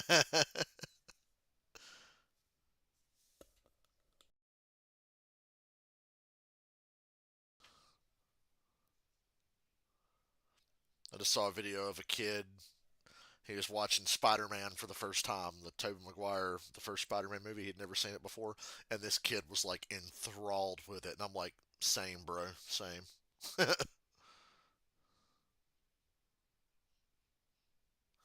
Oh yeah, NASCAR blew all the kitty litter in the car. It's gonna weigh it down and make the truck too low, and he's gonna get DQ'd. We'll have back-to-back Asterix winners to kick off the Truck Series season. We're back under yellow. Red flag has been lifted. Pit road's still not open, but we're back under yellow. Thank God. As the leader, but man, that was an extensive cleanup after that 5-truck incident that started. It'll be real funny after all that time and they didn't get everything cleaned up and there's just a big fucking wreck. Top 10 in all 3 draft races last year. He's now crashed out of both this season, so not the way he wants to start. These type of races, they give it and they take it away. Yes, they do. Yes. You feel really good. Oh, I understand how to run these tracks, and no, they're just part of it, though. There's times you go on runs where it's like you just can't do anything wrong. You Yep. keep popping out of the wrecks. Yes. And there's times where you'd go for 5 races straight and keep getting tore up in them. And Jeez. Yep. And every wreck's in front of you. Well, we've had a lot of action so far today. Let's Yeah, Brad, every wreck's in front of you because you usually cause them running over the back of people. Joey causes them by blocking. Jack with a great move, a 3-wide battle for the win of this stage, and then things went sour really bad for Lane Riggs. Finished the stage. Lane Riggs pass below the double line, gets penalized, then the car shuts off. Runs out of battery. backcraft and get a tire. I'm really glad they don't let Arca race here. Really big issues trying to get this thing started back up. Was on pit road for a long time, 4 laps down. And then this is going to set up our big crash, which comes on a red flag right now. Raja Kareem off of turn 4, loses it, takes about 4 or 5 trucks that kind of come along for the ride. A lot of debris, a lot of mess, a lot of good trucks out of the race. So how is this going to set us up? Assume we're going to have a battle. Some guys might just stay out and try to make it anyway. This is a long caution. A lot of it was under red, but Because if you pit I think some guys will stay out. If you don't pit here, you might be able to make it on fuel. You might be able to make it to the end of this race. You might not. It's going to be really close. Another yellow would be mandatory. So these crew chiefs and these drivers have a tough decision to make when pit road opens. It hasn't opened yet for the leaders, but when it does open, this is going to be a tough call. What are you going to do, Brad? What's your call? I think you have to pit. I mean, we just saw a major wreck. The field is now shrunk down to. Did you guys see William Byron? I think I mentioned it on my stream when he won the 500. He ran the right front of the car. That was the left front into the outside wall. And I'm like, there you go, Willie B. Lose the race by maybe not making the right moves, maybe not handling well enough, but not because you're out of gas. Yeah, I agree. I think what you got to do here is you pit for fuel only, maybe 2 tires. I just don't think we ran enough laps since the end of the stage to put tires on it. So I think it's probably going to be fuel only. What you got to look out for in these scenarios, that they're going to come in, they're going to top it off. You got to look out for, you're going to be pulling out when the rest of the field hasn't gone by you yet on pit road, right? You stop in your stall. It's going to take a while for all those trucks to pass you. You're going to be pulling out in the middle of it. That is a recipe for a disaster on pit road, for contact possibly, and you just got to be extra careful pulling out of your stall. So we're told pit road will be open this Hey, pit month. road's open. For 53 laps of green flag racing, you have to account for overtime, right? Yes, If we do yep. have an overtime finish, you've got to be able to make it. And it's unlimited, right? So you've got to be prepared. So I like your call. Come in and top it off. Yeah, I'm not the crew chief, but if I was the crew chief right now, I'd be saying, come on down, let's put some fuel in this truck. Maybe 2 tires, like you said, Joey, just to make sure. But, you know, it's interesting because we've heard about right side tires wearing a little bit. Might be a little bit of reason to do this pit stop for tires as well. Right, well, pits are open this time, so as they come off of turn 2, they're going to have to make the I bet you somebody stays out. We talked about it, how long 3 is a long time when they enter pit road. We have a Martinsville style pit entry at a 1.5-mile track, which I think is funny. Speed on this pit road and get caught up in an accident. All the pit crews got their helmets on. They are ready to go. Ready to top off for perhaps what could be the last stop of the day for these teams. If you pit here, it's the last stop. I just can't believe how much the weather has changed. We were full sun, some clouds at the start of this I don't race. see any lead lap trucks staying out. Now we've heard different All the trucks I see on track were a lap down already. has changed. So that then Majeski should get the wave around then. Look how separated. I think Majeski will get the wave around. He was only 1 lap down. Maximize it a little bit here and there, and it's risk versus reward, right? But look at that distance in between each truck. Pretty big. Todd, they're headed your way. Yeah, we heard from Rich Lucius, Ben's Rose crew chief. Didn't know really what to change. Kind of confused. Decided he was going to bring him up. His teammate Luke Fenn decided he was going to tighten him up and let this young man go get it his first time at Atlanta Speedway. Josh? For the 81 of Connor Rozak, your pole sitter, he said he's just a little free running the bottom. They topped off for that, and Kyle Busch happy with that truck. Just needs some fuel to get to the end, guys. Mixed bag there, watching pit road. Some fuel only. Kyle Busch won the race off pit road.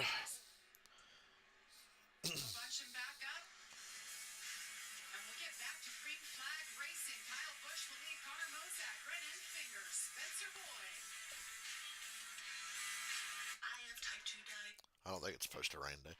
Just out of curiosity, let me whip out my phone here and check the old Hampton, Georgia weather. Hampton, Georgia weather.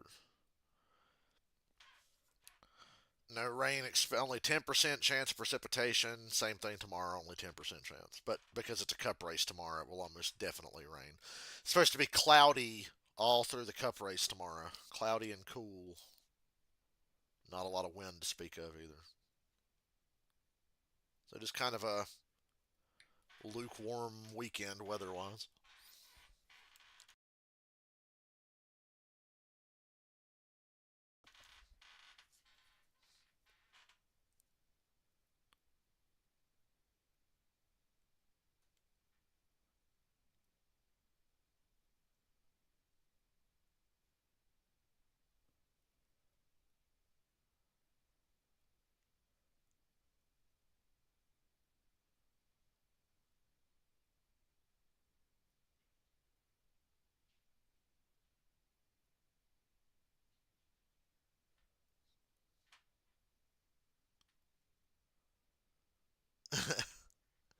This meme I found the other day. It says every Resident Evil scientist memo. Page 1.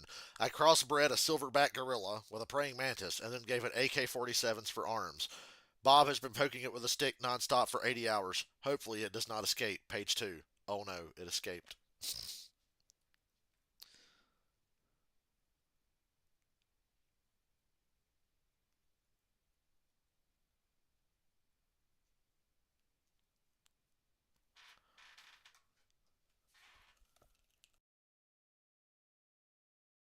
I bet suddenly tomorrow before the cup race that 10% chance of rain becomes like a 70% and it rains. Cup racing is a rain magnet.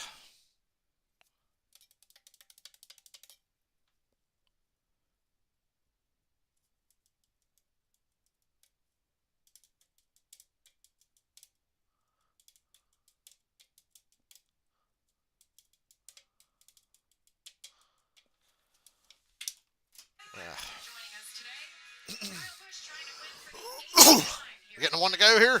We're getting one to go here. Can we race? Oh shit. We going green next time. Be 51 to go. Wonder how long they can make this last 51 laps. Something interesting right there. Top four trucks went to the top. Yeah, that was all. The top 4 trucks chose the outside line. Look at all the trucks it brings up on the inside. They must think the top's going to be dominant on this restart. I would say the top will probably be dominant to a point. Yeah. But I mean, you gotta have a Get them choo-choo trained out there and just follow Kyle Busch for 50 laps. Yeah, it might be a little dusty down there and all those things, but gosh, it's hard. Yeah, I say your grin and finger. It's kind of like no brainer. It's a Merry Christmas moment. We're Yeah, definitely gonna take it. yeah, I agree. Be interesting here as we look through the field. And we lost a lot of good trucks in that last crash. Be interesting to see. And yes, Tom Majeski is on the lead lap. I don't know if he was free pass or wave around or what, but he got it back. Hemrick's got left front damage, but hell, he's still on the lead lap. Big damage too. You know, whenever you damage the front of a race vehicle on a track like.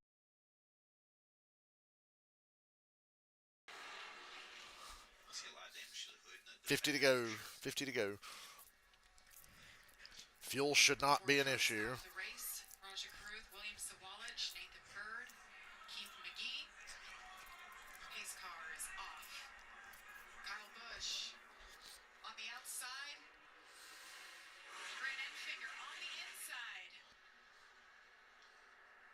Much better restart for Kyle here than the last time he was on the front row in this race. Bottom line's already falling apart halfway through turn 2. That top is going to be very dominant here for a while because I think these guys up top are going to be content to single file out and start making moves inside of 10 or 15 laps to go. They just want to be in position to be able to make a move to win.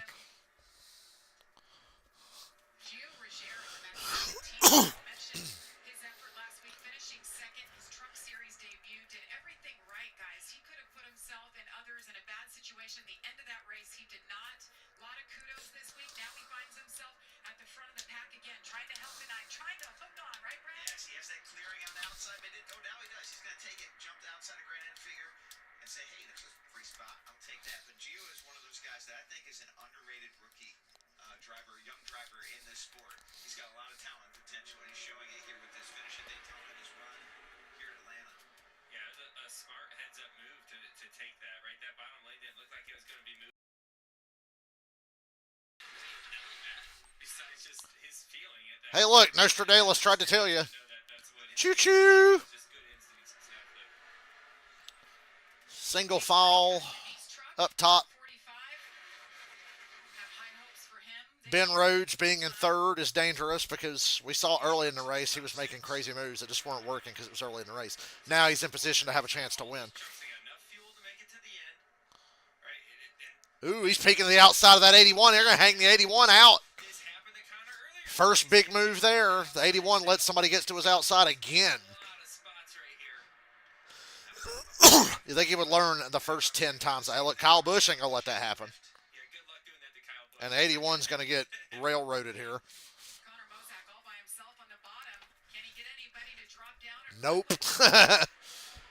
He just kept letting people get to that outside. There, he might squeeze it in there before it closes up. No, he's going to go all the way to the back here, it looks like, Joey. It's a tough break. With a fast truck, right? And he was in the position he wanted to be in, right? So you're sitting there in second. A little bit of focus for a second and let someone sneak to you outside and it's over. And people ask all the time on these trucks, why is it that the outside lane is so much stronger? Why do you see moves like that? And it has to do with the trucks aren't quite symmetrical. You can kind of see it on some of our overhead shots where they're built where the right side is a little more favored. It's longer. And it gives the aerodynamics on the trucks a little bit of stability for making left-hand turns. But when somebody gets outside of you, Boy, that red flag just killed the momentum. Frankie Muniz is 11th. and you go back to the that's why you tend to Frankie Muniz knocking on the door of another good day in the Truck Series. His ARCA season last year got off to a good start and then fucking tanked, but this fucking Connor Mosack is fucking lost, bro. He is so lost. What a fast truck, just a total waste. you weren't with us earlier. He ran out of fuel, then had more problems on pit road. He's 3 laps down. tough day for him. Had a great drop. That Ruggiero guy from that almost won the Daytona race last week, he's 6th. For quarter right now, You got Caden Honeycutt, Tanner Gray, Bailey Curry, and Ruggiero. come back here next time, those type of things. But the likelihood of driving all the way to the lead and getting his lap back, I mean, that's what he's trying to do. That's his only play he's got. But I don't know if he's going to be able to drive all the way to the lead and pass Kyle, on that. That'd be tough. Tanner Gray having a great race. In the 15, Jeff Hensley on the box, his crew chief this year. Hensley worked with his younger brother last year, Taylor Gray, who's moved up to the Xfinity Series. Really feel like the confidence is starting to grow. Rhodes better be real patient here with Kyle Busch. For so long. Now he's been in the Truck Series. You make the wrong move on him, Great trucks. you're probably fucked. You'll get shuffled in a hurry. Honeycutt is one of the guys running right in front of this group, number 15 of Tanner Gray. And we haven't talked much about him. He's running a really smart race as well. We saw him give a great push just a few seconds ago to help clear his lane. It's just these two are running smart races. We'll see if they can connect that into a finish or maybe even a win here later. 3 wide clusterfuck in the back of the field, or mid-pack anyway. All the time, it's a long race, even though this one seems fairly short. There's still a lot of things that can happen within the race, and if you can just, make a few good moves and watch a few people make some bad moves, next thing you know, you're in position. Caden Honeycutt, the 21-year-old from Willow Park, Texas. Phil Gould with the call for him as crew chief this year. Ooh, got really tight right there, didn't it? Yeah, you see Ty Connor's Majeski. same Yes. thing, right? Connor's been kind of opening that outside, and a couple trucks have seen it happen already. And Yep. oh, this is an opportunity he's not been watching. Feeding frenzy, and Ty Majeski tried to get it thought better of. Recover out of that hole. Remember, he ran out of fuel. The end of stage 2. Lost the lap. Got a free pass over this most recent yellow, and he's just slowly digging out of his red 14. I hate that they had to single file out with like 50 laps to go. Right there in the soda sense, number 66 for Thor. 'Cause that's a long run to the end. He will run for Rookie of the Year. Not sure if he'll run the rest of the races, but their hope is to do that. Nice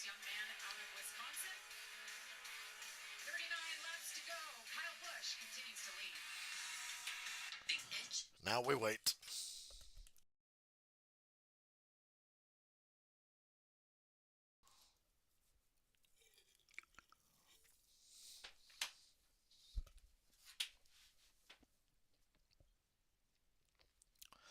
These trucks got a lot of yaw in them.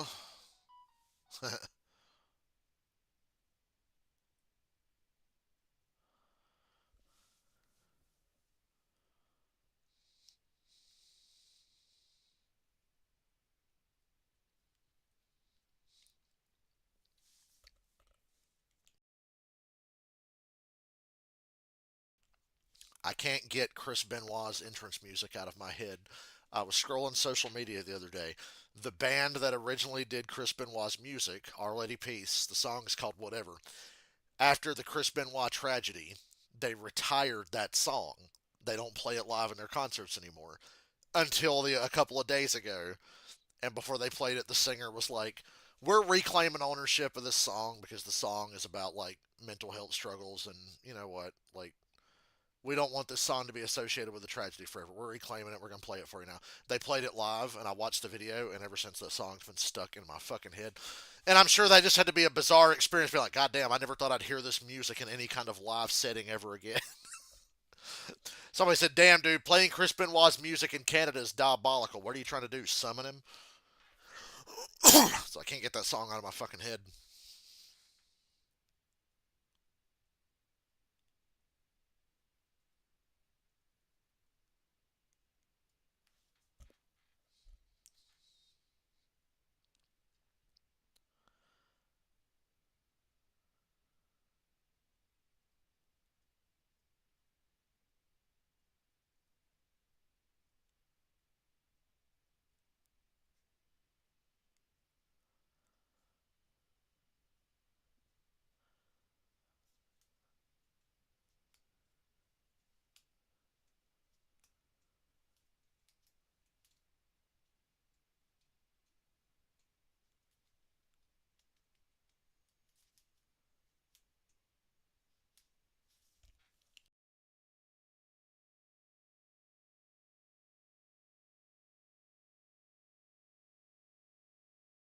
To go here in the Craftsman Truck Series. It's race number 2 of the 2025 season. Kyle Busch is out front, leading Ben. Guess what? They're still single file. Tanner Gray and Bailey Curry. But Frankie Muniz is in the lead pack, so yay. Here, just how fast these trucks look around here. They're Actually, he's right behind. There's like two separate lines. There's the top 10, and then Muniz is leading the next group. Yeah, Dylan missed all the great parts of the race. The end of stage 1, the entirety of stage 2, then he tunes in, fucking 20-minute red flag, and now we're single filed out waiting for 5 laps to go before anybody does anything. Pretty intense workout inside the car or truck in this case to keep up with all this. And you just feel where the dealer's like, all right, let's get a good feel for what we need to do. And when it's time to pounce, let's pounce. Ben Rhodes, to me, Joey, looks like he has the speed to keep up with Kyle Busch and to make a move here. Just kind of waiting for the right window of opportunity. Yeah, right now. Caden Honeycutt going to sell him out. Go with Kyle Busch. Because they always fucking do that in these truck races. Everybody pushes the guy that they shouldn't push because that's the guy they're least likely to beat. If he doesn't get the lead, he can't pull it off all the way back, all the way to the back. So, you know what? Second doesn't sound too bad at the moment. Yep. And he'll have a shot here. He's going to decide when he wants to take it, but he will have a good shot at this. And that's most likely what the top 5 is thinking. Maybe, you know, even probably further back. But I think when you get, you know, outside the top 10. Yeah, you see Stewart racing right there, jumps to the bottom. He's trying to pull the bottom forward back from the 12th position. Right. And so that's going to make you say, well, maybe I should get down there. And as that bottom lane gets stronger and stronger, and I think it will start to move forward, that's when your decision for if you're running, hey, do I want to take it? If I don't take it. Oh, Rick, Frankie Muniz, and Connor Mozak. 33, Frankie Muniz. How was that not a caution? Yes, Connor Mozak into the Wow. We stay green. Muniz will bring out a caution here in a second. He didn't pit. The 81 made it to pit road. I don't know if it happened before or after. Unless Muniz just decides to pit off turn 4. Staying green here. Nope. Muniz is still running. Frankie Muniz. He had worked his way up to 11th. And there he goes. If he doesn't overcorrect, he's in trouble. Caution's out. He keeps it I was gonna say if he does overcorrect, he was gonna be outside wall head on hard, but Yeah, caution's out. there. Probably a You lap see too the right late. spoiler pulled back there. No downforce on. deeper in the field. They were trying to The right front's all fucked. There's no downforce on the right rear. and it got jumbled up a little bit. We'll take a look at exactly what happened here. But tough break for Frankie. That breaks up the choo-choo train for a minute. Solid start at 10th last week at Daytona. And our pole sitter, Connor Mozak, like you said, he got swallowed there in the draft. Went to the back. Got in trouble. Yep. That's the risk of making those moves on the bottom lane, or just getting to the bottom lane in that case. See what we can see on the race right here, Joe. See Connor, into turn one on the high side there. That 81 truck. And 81 trying to be the one who gets on somebody's outside this time, and then that 33 just kind of walls him. Maybe a little bit as well. Yeah, just ran out of space. Yeah, 31 squeezed, or the 33 squeezed him. Up a little bit, maybe didn't quite know his 3 wide yet. In that case, you're almost 4 wide. Yes, yeah. I don't know why the hell they're running this hard for fucking 12th place. Once you make contact in the corner of one of these trucks, the right rear corner of this time for Frankie, there's not much you can do. It's just going to hook into the wall. Let's go on board with Corey Heim, who had a good view of this. When Frankie Muniz wins Talladega, it's going to be great, though. And there you see you get 4 wide and just not through.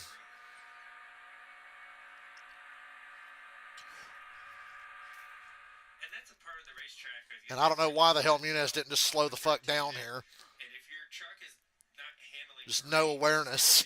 Good save, though, to not overcorrect and wind up in that outside wall. I'm gonna say off of turn 2 at Still, slow the fuck down next time, bro. a lot of turning without banking. And so if your truck's pretty good in the middle of 1 and 2, when you start to get to the 2/3 to the exit part of the corner and you lose that vertical, right, that gives you all that grip, your truck just gets worse. If it's loose, it gets looser. If it's tight, it gets tighter. And you can just kind of float up the racetrack sometimes. And you'll see that happen a lot tomorrow in the Cup race. There's a lot of big lifts at that moment where it gets really tight. I think some of that is the reasons why we see this record. It's a 1.5 mile track. So to be able to make 360-degree turns within a mile and a half, we rely on a lot of banking. And we talked about that at the start, 28-some degrees banking in the corner. Well, that banking transitions down the straightaway. When it does, and you lose it, you find out quickly how much you needed that banking to go that fast to be able to handle. Yeah, we talk about point all the time, right? Get your truck pointed for the exit. And Random little kids. it's kind of tough to get that Thank you, Fox. before the banking goes away. Pit road's open here, Jamie. Doesn't look Like old Larry Mack says, you made your bed, you got to lie in it now. and be a little better for the end of the race. Under caution for the fourth time. In this incident right here, This race should already be over. as they go to the outside.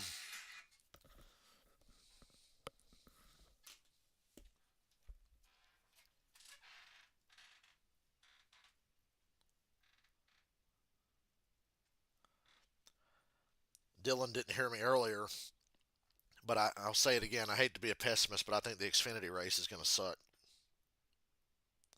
I don't like Xfinity cars at Atlanta. I really don't. I don't think they're good here.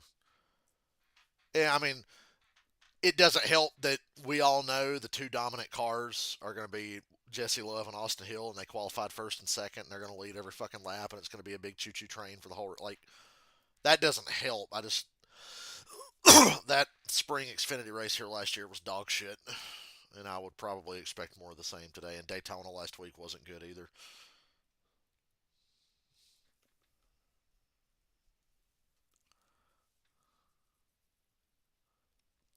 Frankie Muniz screams at his spotter, "I did nothing wrong." And then a spotter says, "I told you middle, and you just kept drifting up, so it's on both of us."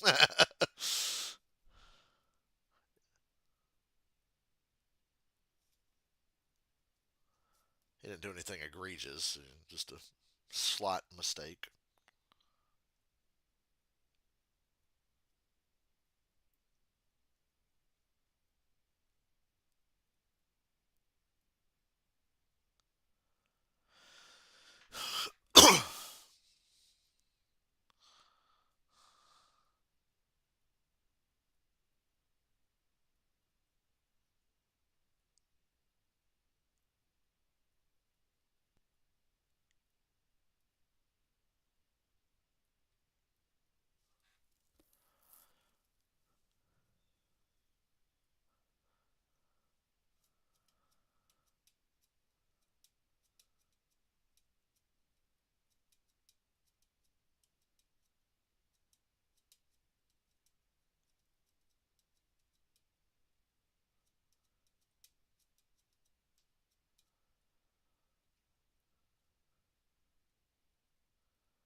This race should already be over, and I should be ordering my pizza right now. But if I order my pizza, there's going to be 10 fucking overtime, so I better wait till right at the end of the race to do it.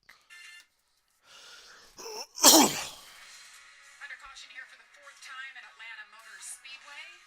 25 laps to go for the NASCAR Craftsman Truck Series. Kyle Busch has led the most laps today, 62. Connor Mozak with issues led 30 laps. He was involved in that last incident. How about this? At least now we're probably only going to get like 10 or 15 laps of choo-choo train, and then they'll race hard. Really happy football derby over the off season, and maybe get his first NASCAR Truck Series win. Yeah, That'd be he's pretty good. Cars late model champ last year as well, but running full time in the trucks. Todd. Todd. Sounds like Mel Kiper. It's a little tight, but kind of riding right now, just making some laps. But got some interesting radio going on between these trucks. Bailey to stay with us until it's the last couple. I wouldn't get out of that while you're in. All I was trying to say is I didn't want him to go with the 15 when it came down to it. If he tried to do it early, you know what I mean? I've been talking to him too. They all know, and it's in everybody's best interest for all of us to stick together. Our truck. Trying to do a little teamwork here. Yeah, a little teamwork. Always challenging to do on the super speedway, right? We all everyone's got to work together.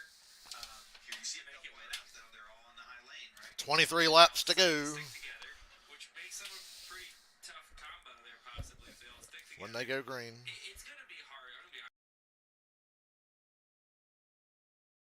Very experienced race car driver. He's a very good race car driver.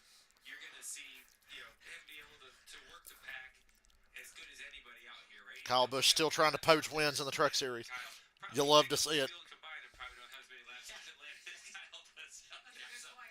he's going to be tough to beat. Doesn't mean he can't be beat, right? It's going to take teamwork, like they were just talking about. It's going to take a scenario like that to where he can't to be able to beat him. With 24 to go, anything can happen. Gio Ruggiero, he didn't have to worry about a teammate to work with, so he pulled to the bottom and all the way to the front row. I like that. Like we talked earlier, I've been very impressed with that kid. To be able to jump into these trucks so quickly and be able to pick up on it. I know there's been 2 super speedways that are very unique, but he's done a good job of picking up Still on no this. practice. Right? Yeah. No practice. Front row tells the story of the truck series, right? You got Kyle Busch on the outside, 66 career wins just in this series. Green. We're going to see what they have on this restart, Jamie.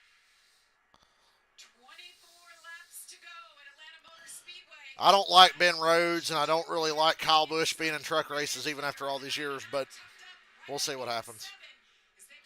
Better get clear of that 7 while you got the chance. You ain't going to get the chance. Bottom doing a better job this time, but Rhodes is just literally up Kyle Busch's colon going into 3, and now somebody on the bottom got put in the middle, and that's a wrap. It's not what you needed. Bottom line's dead. They shuffled my man Ruggiero out of there and killed the bottom line by doing it. Advantage Busch and Rhodes. They came disconnected on the restart for 2 Excuse me again. rebuilt to run by the middle of the backstretch. That tells me he has the pace to make a move when and if he wants to make it.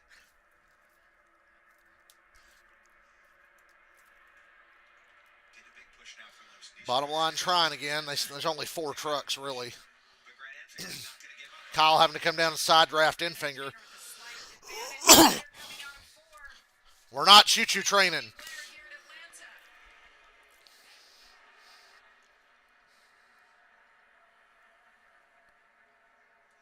racing is getting really good. Oh, you see the bottom lane getting a little loose. That blue fan outs on the bottom. Really Infinger almost cleared Kyle Busch. Almost. Chandler Smith started the race in the back of the pack, had his If I was Kyle, I'd just stay on the top. It's going to be okay, I think. and now here Side draft the bottom truck off the corner. Stay up top. the intensity of this Outside line usually gets to the start-finish line. There was some shuffling on the bottom there. I feel like if I'm Grant Enfinger, I want to get Rhodes way off of Kyle Busch there in the car. Kyle really got to come down and side draft that 9 now. Oh, boy. You better hope that 99 gives you the big shove. There you go. Motorsport trucks giving pushes to the front row. as the leaders work their way down the back stretch. We've reached the Craftsman, 20 to go. It's Grant Enfinger and Kyle Busch. I'm impressed with this bottom line. Grant Enfinger's so good on this style of track. It's going to be real impressive till they all start trying to shuffle each other out. Ooh, Enfinger. Still just not enough to get clear. Although he might. He's got to shove the Enfinger. Clear up. Clear up. Clear up, Enfinger. There you go. Woo. He cleared Kyle Busch. Now Enfinger's in control of the race up top in front of Kyle Busch and Ben Rhodes. And then Kyle Busch immediately goes back to the bottom. And the 99 stays with Enfinger. And Kyle takes the lead back.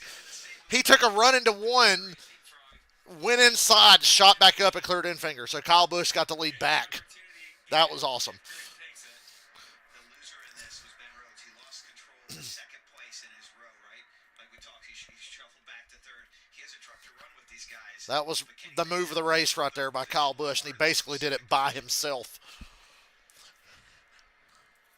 Now that Finhouse guy's leading the inside with Chandler Smith and Stuart Friesen and Ruggiero.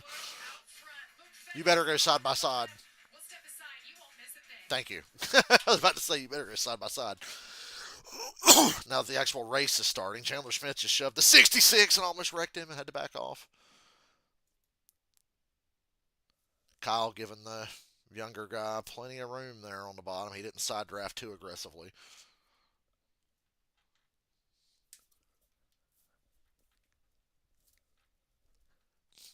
Yay, a race broke out again. Ooh, that 66 almost got clear of Kyle. He's going to get clear because that bottom line really is starting to push better. It's like the top line lags a little bit, center of the corner. And now Finhouse is leading, and he clears Kyle Busch. So guys are just shoving from the bottom one by one, clearing up in front of Kyle. And now Kyle really can't sweep back to the inside here. Maybe he can.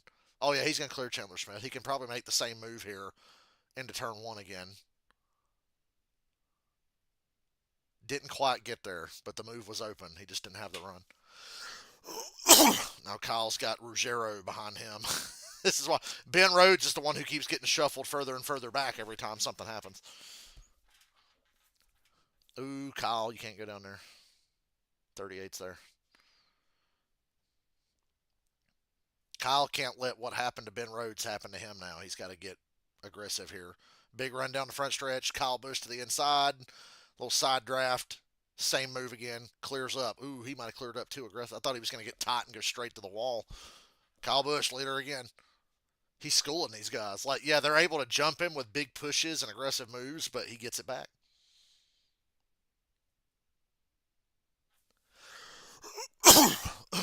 Very impressive.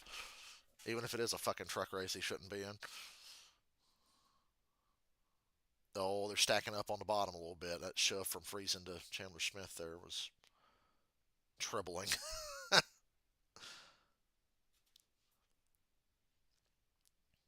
It's back and forth they go. Oh my God, Friesen. Friesen! Just shove. The 38, the tail end of his truck came around a little bit there in three. He got such a hard shove into the corner. Oh! Friesen's going to wreck somebody. Friesen almost hooked the 38 on the front stretch. Yeah, he didn't really lose any momentum. He's still side by side for the lead. I'd be like, please tell that 52 don't be the one. Somebody needs to shuffle Friesen out. Friesen is going to wreck the 38 if they keep on. By the way, don't be fooled. Corey Heim is in this group. He's laps down or whatever. Why is Corey Heim in this lead pack like this? He's laps down. He's at least 1 or 2 laps down still. Well, Chandler Smith's clear for the lead. No momentum up top. Well, now the momentum's going to be up top. There's only 2 trucks on the bottom. Kyle's going to have to do the same move again and get the lead back over here. Bad news for Kyle Busch. The 52 is now the truck behind him. I would not want to be pushed by the 52. Chandler blocked the run that time, and Kyle didn't take it. So Kyle, gear up and go another lap. Hopefully the 52 doesn't send you to outer space. move about 4 times now. Oh, now he's making it down the back. Surprised us. Kyle made the move down the back. Clear by himself again. He didn't even get a shove from Friesen. He just made the same move again. This time at a different part of the racetrack. Brings it back. No, Chandler's going to stay in line here. Excuse me. We were talking about Ben Rhodes. 9 laps to go. Ben Rhodes, who was running second to Kyle Busch maybe 15 laps ago. Remember, Corey Haim is Every time someone not on the lead lap, and he's running here in the lead draft for some reason. He got parked in his lane, and he's all the way back there. You know, this shows why you have to take the run when you can get it to get the lead, right? Right. I don't know if the last lap you want to be the leader, but you sometimes got to do something to be in position at least, and that's what Kyle's doing. You certainly don't want to be 9th or 10th on the last lap, right? No. No. Just a reminder of the domination. Series, 2 Cup wins, 8 Xfinity, looking for his 8th win in the Truck Series. And the laps are clicking by so fast. You know, coming to 7 to go right now. The bottom Hemrick with a damaged truck on the bottom. I don't know how that's going to work for him. Daniel Hemrick on the bottom trying to make something of it. It's Calm down at the front. 7 to go. right here. the fact that that thing's hanging a little bit is very surprising. It's impressive. So Stuart Friesen in the 52, the best we've seen him run today. And behind him is the 11 of Corey Heim. You don't see Corey Heim in the pylon. Good job out there running in the draft. He's a racer. He just wants to go up there and race. He wants to win this thing 3 laps down. No He's give first up, across the Joey. line. I love it. 6 laps to go this time. Las Vegas. Chandler was peeking there. I thought he was going to make the move. Talking Rock, Georgia. So here's the move for Chandler Smith. Do I? Damn it. Damaged truck of Hemrick on the bottom had some momentum. Now he clears it. Honestly, for Kyle Busch, that's probably best case scenario. Because he didn't make the move. But then Hemrick just goes back to the bottom and tries to make the pass. That ain't going to work. But God damn it, Mont. It's torn up as it is. We rode I can't believe the 19 was able to make that work. Tyler Ankrum. Okay, Daniel Hemrick's the leader. 5 laps to go. and I like what Get up top, Hemrick. I was hoping for Kyle's sake that Hemrick would get in front of Chandler Smith. Right now is to try to pull that bottom lane. Keep Bottom the lane's seven back. there. Ankrum, Bailey Curry, Infinger. Kyle's going to get this run, especially with the push from the 38. It's not a very big run. Not quite enough. Well, he made the move. A little later than he's typically made. His truck's not damaged either, so that makes it even easier. Kyle made the same move again. Oh, the 19 washed up big time. Woo! The 19, even before the damage, was pushing up the track all day long, and now it happened again. Oh, my God. Whoa! Lift, Rhodes, lift! Tyler God Ankrum. damn. He has that damage. Hey, Joey Logano, you see that? Kinda squirrely there. That's what happens when you lift and cut somebody a fucking break. You don't all wreck. Until they can figure things back How are the trucks doing a better job of than the Cup guys at the end of these super speedway races? Right, Tyler Ankrum in second. Where did he come from? He was behind. Remember, Ankrum started on the front row in this race, and he's got damage too. 3 to go. Bailey Curry's now trying to pull the bottom lane. And now Friesen goes to body. You better let Friesen lead a line. I don't want him pushing nobody. Stuart Friesen down there. He freaked me out a little while ago. Do they have enough time? Kyle blocking both Oh, my lanes God. now. Kyle. Kyle just stayed on the bottom there. It's interesting. Oh, his truck pushed, but so did the 52 behind him. Kyle got tight, and the 52 got loose behind him. On a clinic. And the top had no momentum. So 2 to go. Kyle holds the lead. This is all Oh, my God. Ankrum right now. It's just, he just got to get cleared so he can make a move on Kyle. Corey Haim getting out of the draft there. 2 to go. Tyler I like that. I saw Corey Haim bail there because he's laps down anyway. Friesen's going to take the lead here from with Bailey Curry pushing. Clears to the lead, Joey. All right, let's see if Kyle can set this run. It's the white flag lap here, so Kyle really needs to be able to make this move happen here. out of turn 4. White flag is in the air. Stuart Friesen. 1 to go. Friesen's the leader. Kyle to the bottom again. No real momentum, though. But he's faster in and through the center. It didn't clear him. Now it's all about the push down the back. Come on, Bailey Curry. Kyle Busch. Oh, and no help for Stuart Friesen. And the 18's not laying on the 52 like the 44's laying on the 7. I think the 52 might have the advantage here with this side draft coming off the corner. Good push behind him, though. It's going to be about No real push between either truck. It's side draft. It's all about the side draft. And Kyle Busch wins it at the line. Kyle Busch. Kyle Busch wins it. There was no push behind either of them, so it was literally just a battle of side draft off of 4, and Kyle Busch won it. Rare to see the inside truck or car win a race back to the line at Atlanta. Historically, it's always the outside line. But Kyle, brilliantly.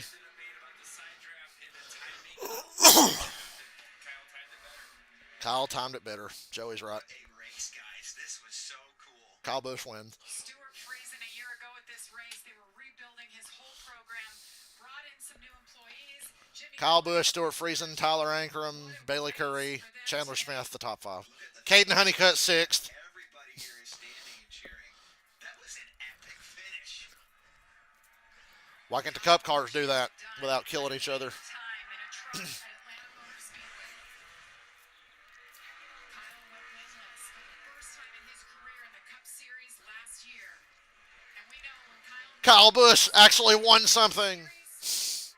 he does better on Sundays. It looks like he's going to tomorrow. This will help boost that momentum. Absolutely.